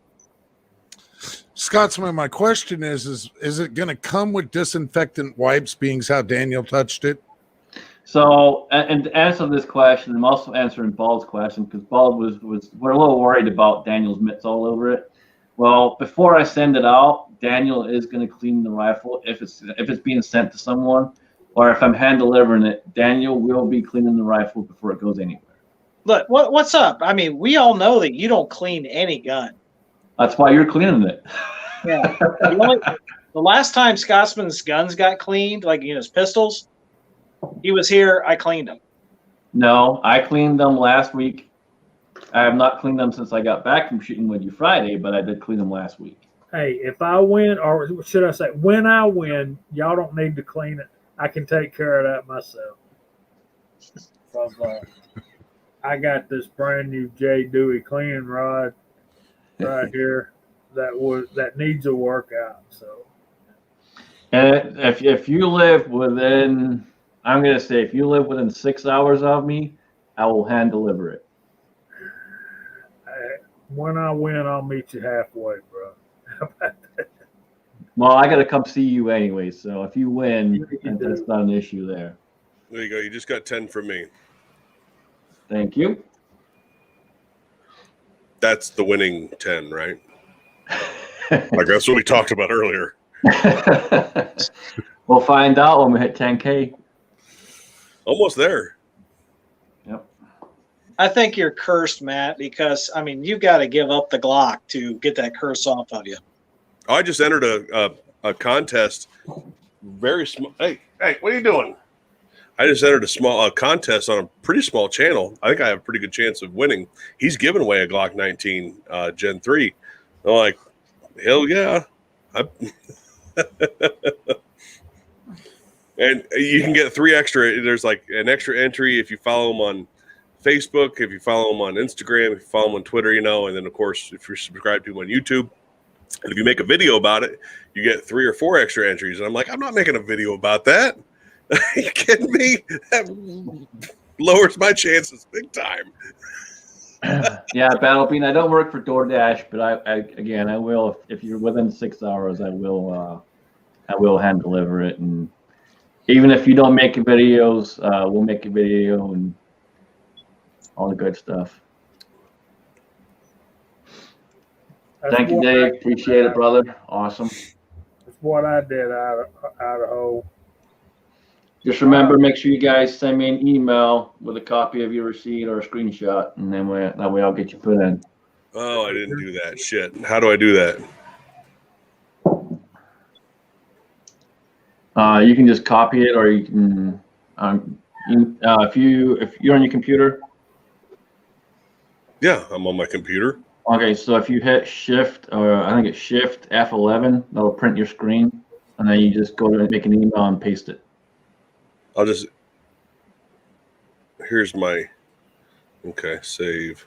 I just did a screenshot. And I'm going to email it to you, right? Yeah, and I'm throwing my email out there for everyone else out there. If you haven't got my email. The same email that you sent from, send the invites through? Yes. Okay. Good deal, fellas. It won't be long now. We're up to almost. So there's the email for you guys to send your donations to. Your copies. And once I get them, I usually respond to everyone to make sure you know I got it. So if you don't see a response within a couple hours, I probably didn't see it. But I will respond and let you know I received it, and then I'll get you put in the folder for everyone who's entered. And just to add on, like what Jamie was saying, hey, if we win the rifle, great, but it's for a family that just lost a father, a husband, a son. That money's going to them to help them out through a rough patch, and just share the love in the community. Help the ones that are left behind. Yep, that's it, man. It's about helping them out, pay some bills, and get it all covered, and kind of just help ease the pain a little bit, make it a little bit easier for them. But I'm still winning, right? Like, we'll talk about that later. I tell you what, when I seen the rifle, the picture that you posted of it does not do that gun any justice. Because I had that sucker in my hand, I'm looking at it, and it's like it really looks good in person, and it shoots good.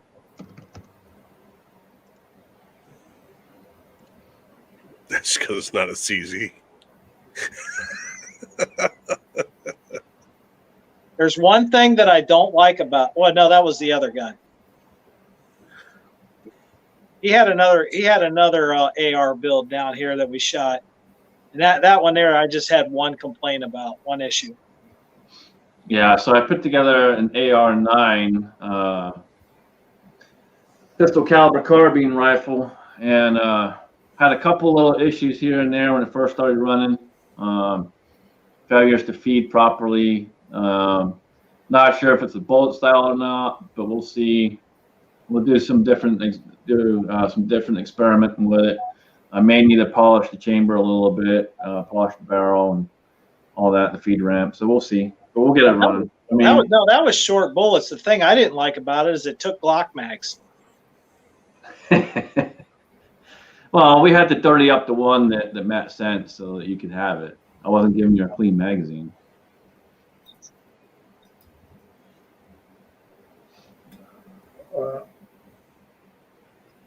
I'm kind of surprised more people aren't talking about today being D-Day. The largest amphibious assault ever. It's all over my social media. Yeah, it's everywhere. Yep. Yeah. Yeah, it's all over my social media. Was not even mentioned at church today.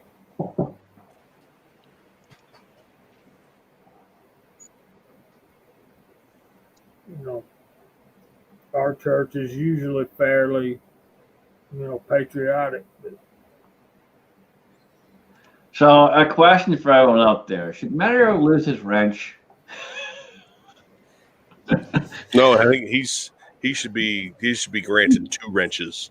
You can still ban him whether he's got a wrench or not, right?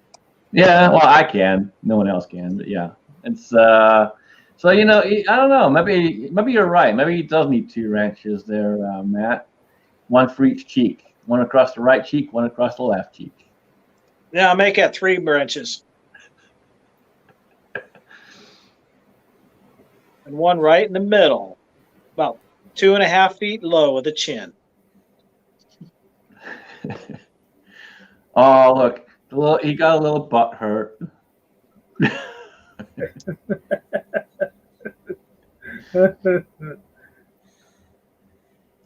Okay, this is the question. Does owning a CZ make up for also owning a Glock? No, until you get rid of your Glock, you're still just a Glock fanboy. Is there a what is the word I'm looking for? A percentage, I guess. I can't think of the word I'm looking for, but if you own 1 Glock, you have to own 4 or 5 CZs to make up for the 1 Glock. I mean, the only one that I can really say that would have that percentage would be Firearms 101, and you'll have to ask him because he has double-digit CZs and 1 Glock. So I'm not sure what that number is. So you have to ask Firearms 101. If you're still out there, brother, let us know exactly what that number is, if there is such a number, because I don't think so. I think you got to get rid of that Glock still. I'm still telling you, get rid of that damn Glock. I thought he got rid of all of his Glocks. He kept one? He kept one. What's it, 19X? No, I don't think he had a 19X. So the way I understand it is that if you're a CZ owner, you have to buy a Glock in order to make up for sitting when you pee.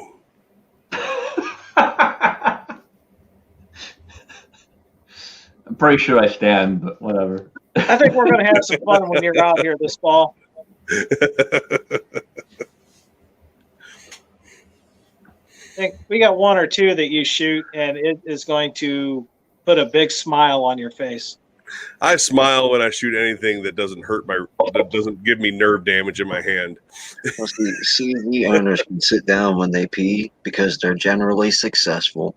They're not afraid, and they can sit down and chill and relax.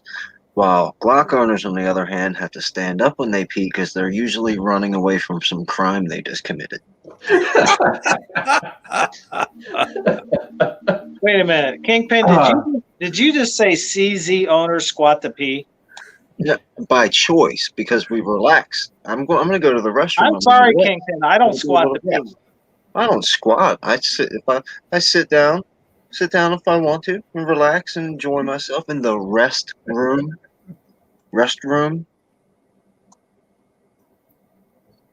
Dadgummit, boys. I don't sit down when I pee, just by the way. Okay. When you got to go number 2, you got to sit down. And usually Right. that includes number 1 also. So there you go. I'm just saying. Now, real men hold it until they're done, then they stand up. Real men wear kilt.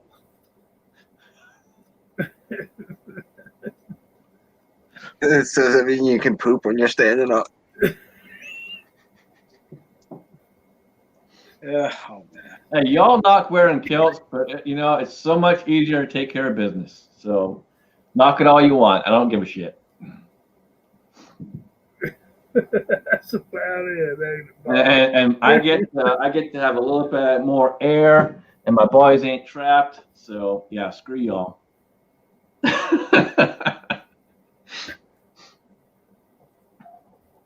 Max, There's so much I could say, and it's all wrong. I know. Max, son, I love you. And it's okay to think some of these things, but real men just don't say that kind of crap out loud, dude. Thank you, Andy 79Z28.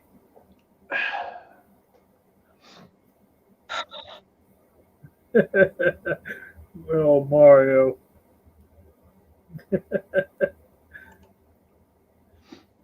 And there he is.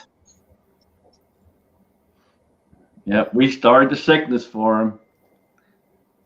He came down and hung out, shot the CZ Shadow 2, and changed his life forever. Yeah. He had just one big old sicko smile on his face. In Idaho, there is no such thing as a Glock pass unless you're passing it to the trash can and letting it go. Yeah, we got to come up with your screen name, Max.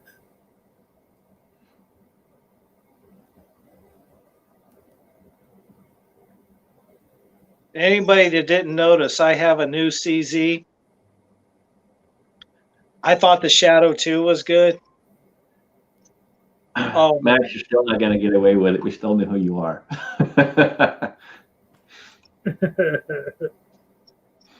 So you're saying that you've got a gun better than the Shadow 2 and it's made by CZ? Is that what you said?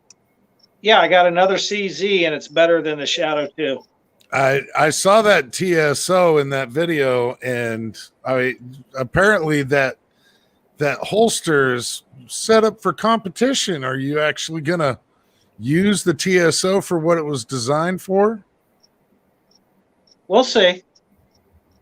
I'm picking up a 75D next Saturday. The Awesome. 45. Oh, yeah, man.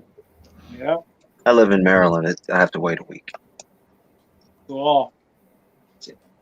That's a good one, Mario. I say let's do that, Max. Mad Max. Cut it in a mohawk, baby.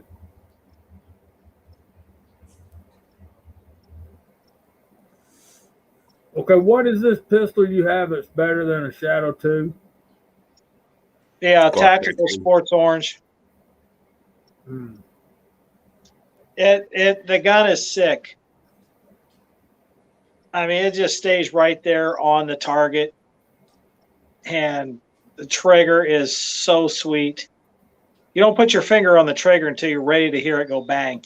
Right. That's the way Scotsman Shadow 2 is. And you know, I'm an old school kind of guy. I like lever guns and revolvers, but I got to say that Shadow 2 is the best semi-auto handgun I've shot.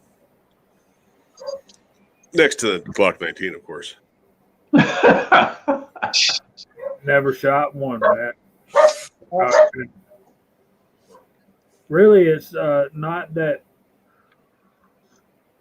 It's that when I tried to shoot a Glock at the range, it didn't work, and I just didn't get to shoot it. I mean, ask Scotsman. He was there. He saw it. I'm just saying.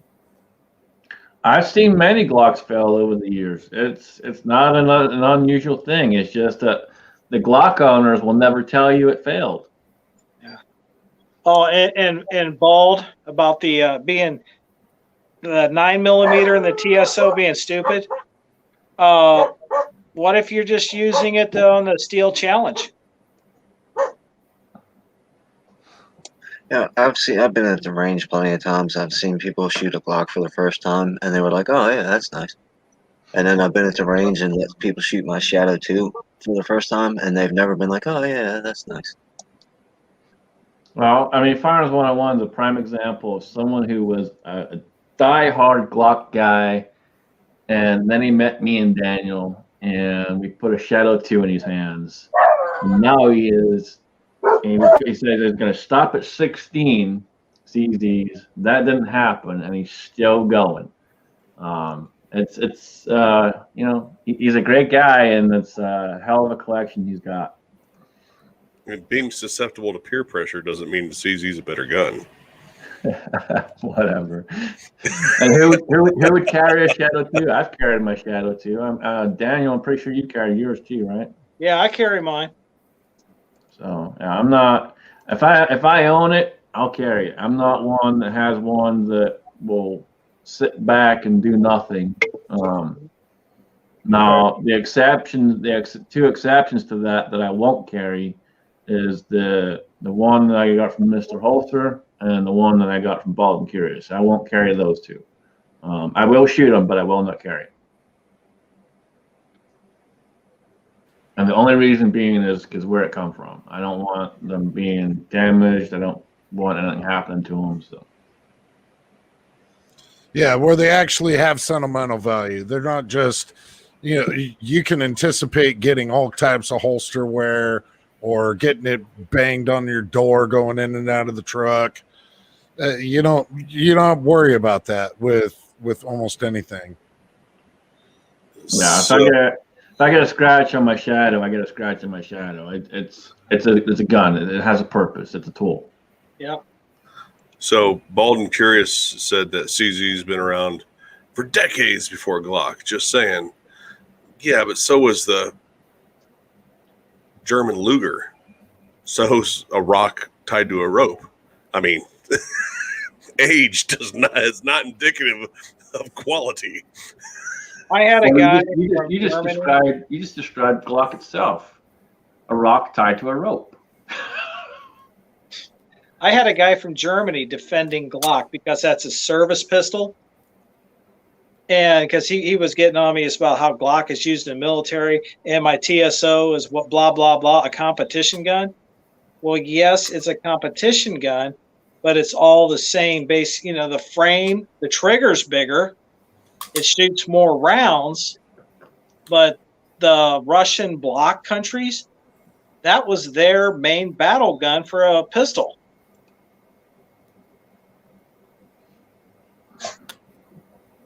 Well,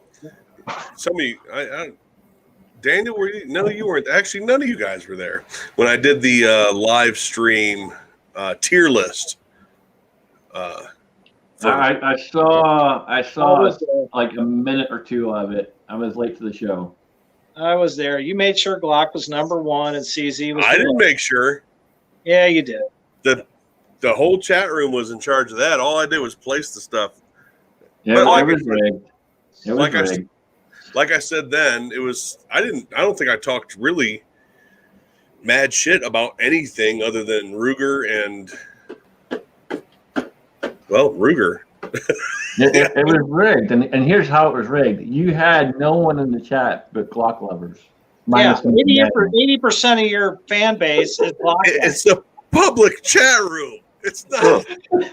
Look, guys. Look, he's making a good point. He went to the internet and asked the internet some questions, and he got some clear, concise, factual, evidence-based answers.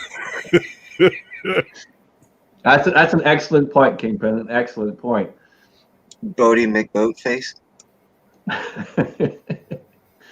You know, I think we're doing ourselves a disservice talking up CZ the way we are, because if we actually convince people that CZ is so much better than Glock and all the other handgun makers out there, um, everybody will start buying them, and then we won't be able to get them for the price that we're used to paying for them.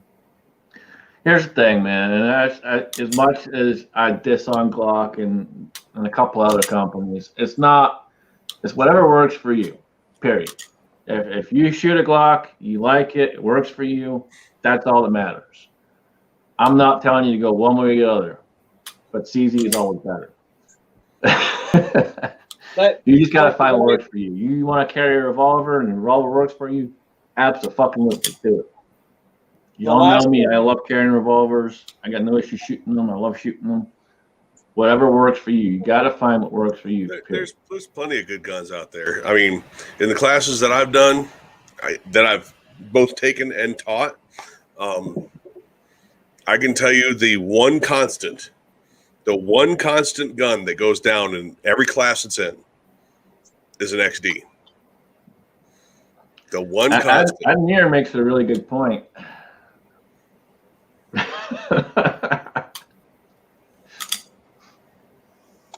Is there a list of guns? Yeah, I talk about this quite a bit because I'm pretty critical about a lot of stuff, but is there a top 5 guns that you would tell people don't ever buy? Don't bother. And obviously everybody's gonna say, yeah, but if you need a gun right away and you only got $100, you should buy the one right there. I'm gonna throw out 2 that I would highly recommend you do not, and it's simply because of a couple of reasons. So number one, I'm gonna throw out is Sky pistols. Do not buy a Sky, SCCY. They absolutely suck, point blank, period. I don't care what anyone else says. I've literally seen the slides blow off the fucking gun in the range. I would rather own a Jimenez. I would rather you did too. They are horrible, absolutely horrible, and their customer service is piss poor at best. Another one I would throw out there, and I'm going to get some hate for this, but that's okay. I don't care. It's Taurus. Taurus is hit and miss on their semi-autos. Very badly hit and miss on their semi-autos. Their revolver line is not bad. And the other reason for Taurus is simply because a lot of times, too, their customer service is absolutely fucking horrible. And the repair time is horrendous. They're always backlogged. The last time I dealt with them, they were backlogged almost 14 weeks on repairs. What's that little Ruger that's in 380 that all the ladies like? The LCP2. Don't buy that. Never buy that. That's going to be one of the ones on my list. I got one. What a horror. Yeah, go ahead, Jamie. I will agree with Bald. Taurus has gotten considerably better since they moved to Georgia, but the reason I bring up this particular brand is you gotta seriously think about a 2-piece frame on a revolver. So I'm throwing Charter Arms out there. So as far as a company goes, a pistol that I cannot, for especially first-time gun buyers. If you're a collector, this conversation probably isn't really for you anyway. But first-time gun buyers, people that are going to take training seriously, I wouldn't buy any HKs. They got shit for customer service. Their aftermarket, what limited there is outrageously expensive, and their guns are too expensive for what they are. I would definitely agree on the price point of HKs. They are a little ridiculous. I'm not a big fan of a lot of HK triggers either. They got really crappy triggers. Somehow or another they ended up with this status. I don't know how. Maybe because of all the military contracts, but I don't think they're that great. And Yeah, it was in between the military contracts, I think. I think it all stems back to even, it might have been prior to the MP5, maybe.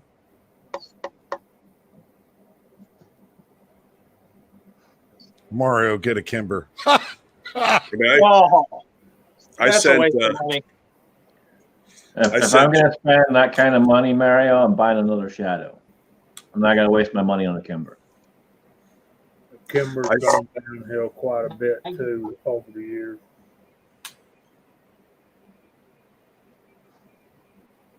So let's see. We got the P Thoroughly is legit. I don't know about that, but again, each their own. Edward Lexus HK45.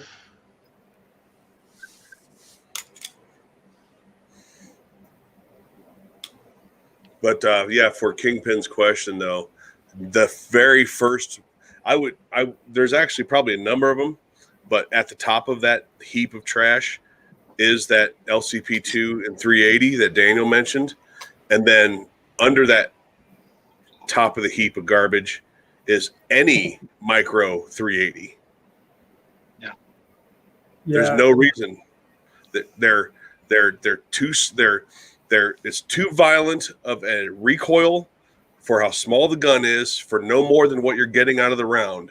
They make micro 9s now that shoot much smoother.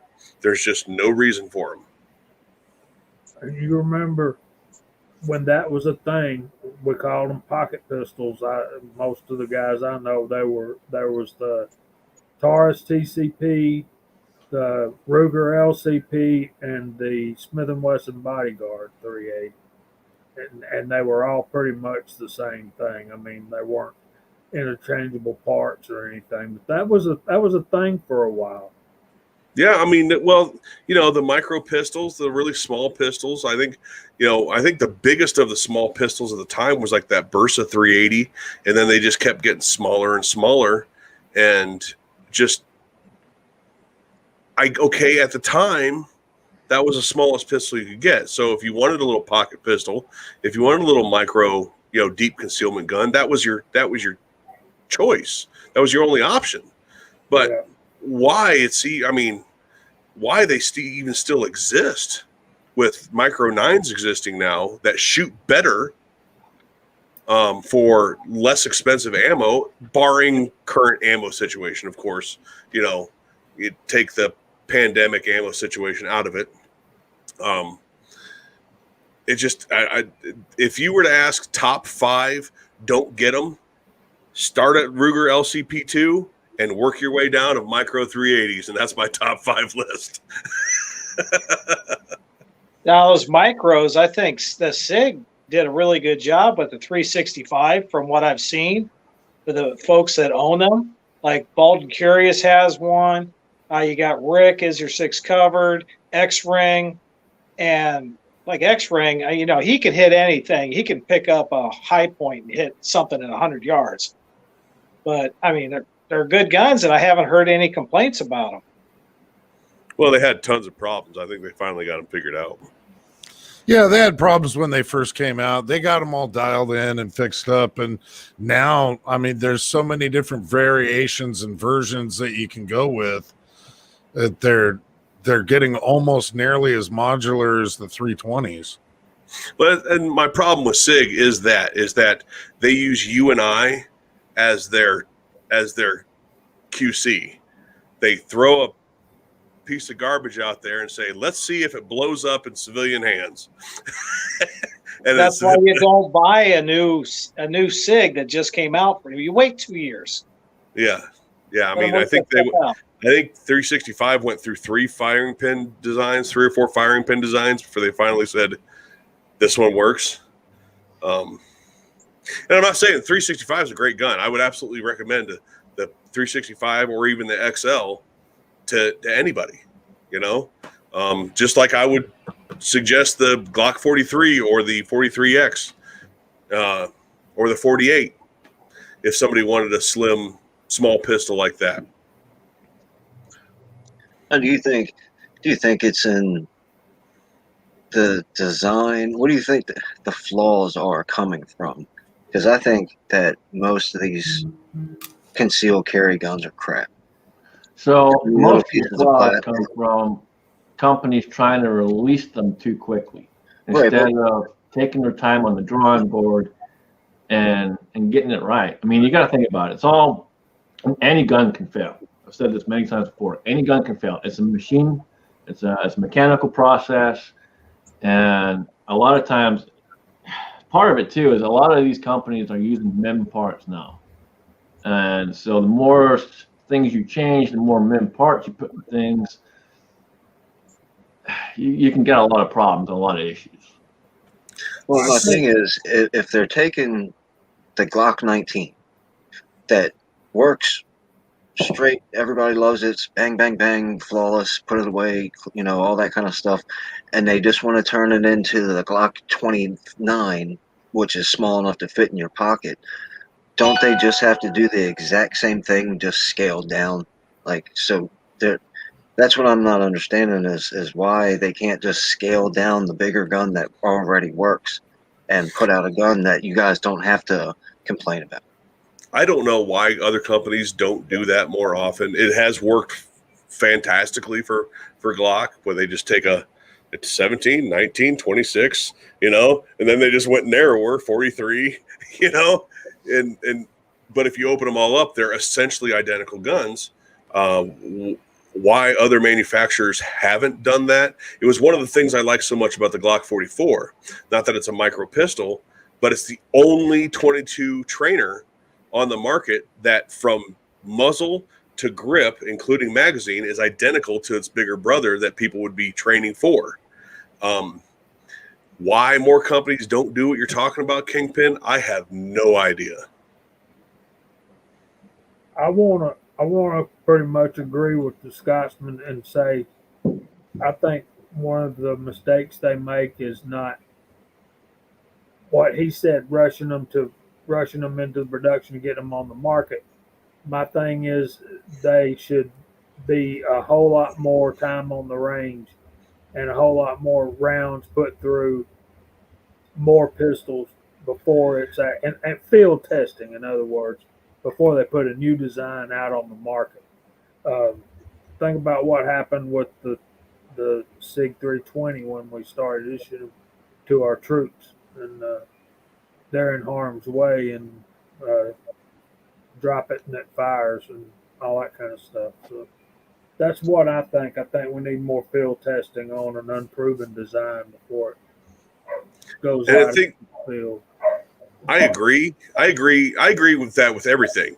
You go to cars and trucks. The first generation of a new design of a car or truck has tons of recalls. Generally speaking, I think that could be said average on an average, especially when it's a redesign, not just a whole bunch of parts that they used from other vehicles and slapped together a different looking vehicle. But when they're talking new engine designs, new transmission designs, new body designs, they tend to have a lot of problems. And then it's the next year, the next generation of that they seem to clear them up. No different with guns. And I think that's with everybody. Even the Sky that we talked about earlier, the Sky CPX-1 was a complete dumpster fire. It wasn't even 50-50. Like, it was like 90-10. 10% of them worked. And then the CPX-2 came out, and it got better. It wasn't good, but it got better. From what I understand, the CPX-3, the red dot model they have now, is even better than the CPX-2. I'm not saying you should go out and buy it, but they get better and better and better as it goes. So I think there's a whole rush to production thing and of course, new variants that come with problems. But I also would argue that a lot of it is specific to SIG, not just pistols. They're rifles, like what was it, the MCX? I think it was the MCX or MPX. One of the two had tons of problems when it first got into the public's hands. The last 3 or 4 pistols they put out, last 2 or 3 pistols they put out, problem when they got into people's hands. SIG, it's pretty common. It's a pretty common thing to say that SIG beta tests on the public. more than I would say any other company.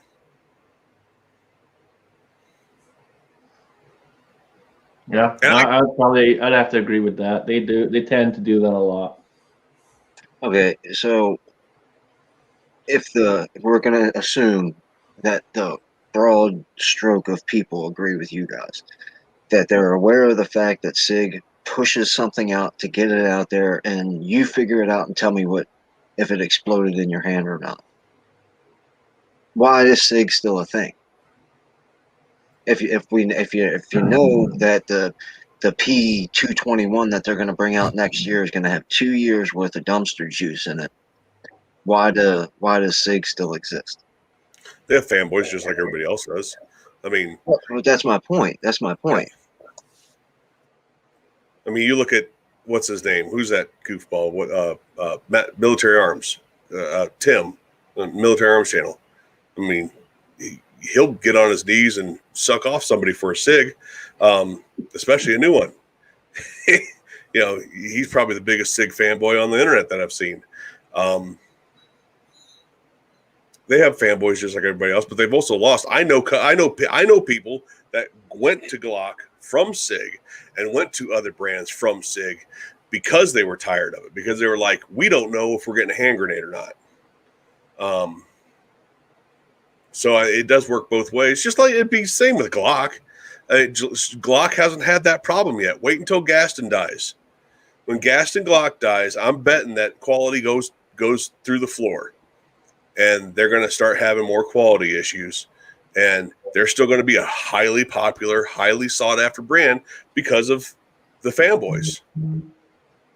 That's what in a broader stretch, the consumer has way more power than we think we do. And unfortunately, when you look out your door and you look at the Walmart across the street from your house, it says, no, you don't. That we have control over the consumer. You'll do what we like and like what we give you, or go somewhere else. And where else are you going to go to get your cheap crap? Then come to Walmart. Sam Walton didn't run Walmart the way it's run now. You know, especially those places are a mess. But the consumer keeps going. If the consumer would stop going, Walmart would change its ways.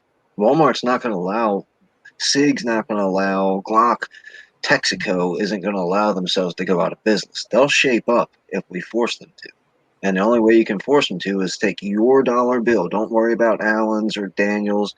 Take your dollar bill somewhere else and keep it there until they get better. All right. Yep, exactly. That's it. We the consumer control it.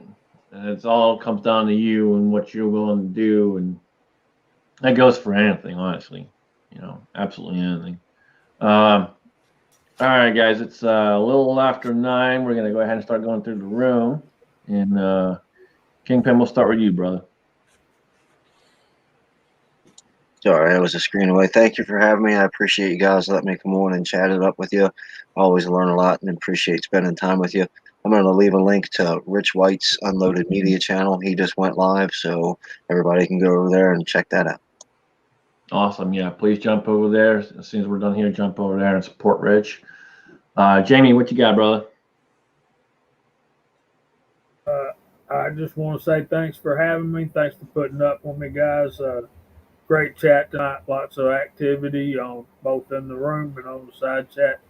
You can check us out on Georgia Shooting Connection on Friday nights at 8 o'clock. If you want to do this, focus a little bit more toward reloading. So hope to see you guys over there on Friday nights. Awesome. Always a pleasure to have you, man. Daniel? Thanks for having me. Hey, thanks for having me on tonight. And it's nice seeing you guys. And probably the next couple weeks here, you won't see too many videos from me because I'm heading on a road trip down to help a aunt of mine and down to South Carolina. So maybe I'll have a couple videos out when I hook up with some people along the way or down there, and we'll just see what happens. You got a bug? He's got a bullet. Yeah, we've had a great chat tonight. I appreciate everyone out there for sure. Lots of good topics. Matt, what you got? 308. Oh, Allegedly, YouTube. That was allegedly. yeah, allegedly. What was the question? We're signing off. What you got? Oh, thanks for having me. I'll be back on. I'll be publishing a video. I think I come off my ban on Tuesday. If I don't, the first video published will be Thursday, and it's one to. It's one that's gonna ruffle some feathers. So look for that. And I have a whole bunch of training and tactics ones on deck as well. So other than that, thanks for having me. It's good conversation. I'm always glad to be the only one on here defending the great Glock masterpiece that it is. And yes, I had a brain fart, Armament X. It's always a pleasure to have you on, man. Appreciate it. Yeah, we had an absolute awesome chat. Lots of good conversation. Side chat was blowing up. Appreciate you guys out there. Again, bring your questions, bring your comments. You know, we all want to hear from you. Appreciate everyone jumping over and helping with the Bill Melton GoFundMe. Again, as soon as we hit 10K, we'll give that rifle away. And I have a special idea of how to do it. So it will be a shooting video. I'm not quite sure exactly when we'll make it happen, but we'll make it happen once we hit the 10K. So if you haven't already done so, please go over and donate and help out with that. Alan, you want to take us out, brother? Oh, absolutely, man. Great side chat. Thank you all for coming. Greatly appreciate that. Yeah, SIG. Anyway, not a SIG fanboy. You know I love my CZs. You know I own many other things, just not Glock. But other than that, I have got absolutely nothing coming up. Don't bother even looking at my channel. It's dead in the water. But if I do get to 1,000 subscribers, I will introduce everybody to Jan. With that said, keep the magazines loaded and one in the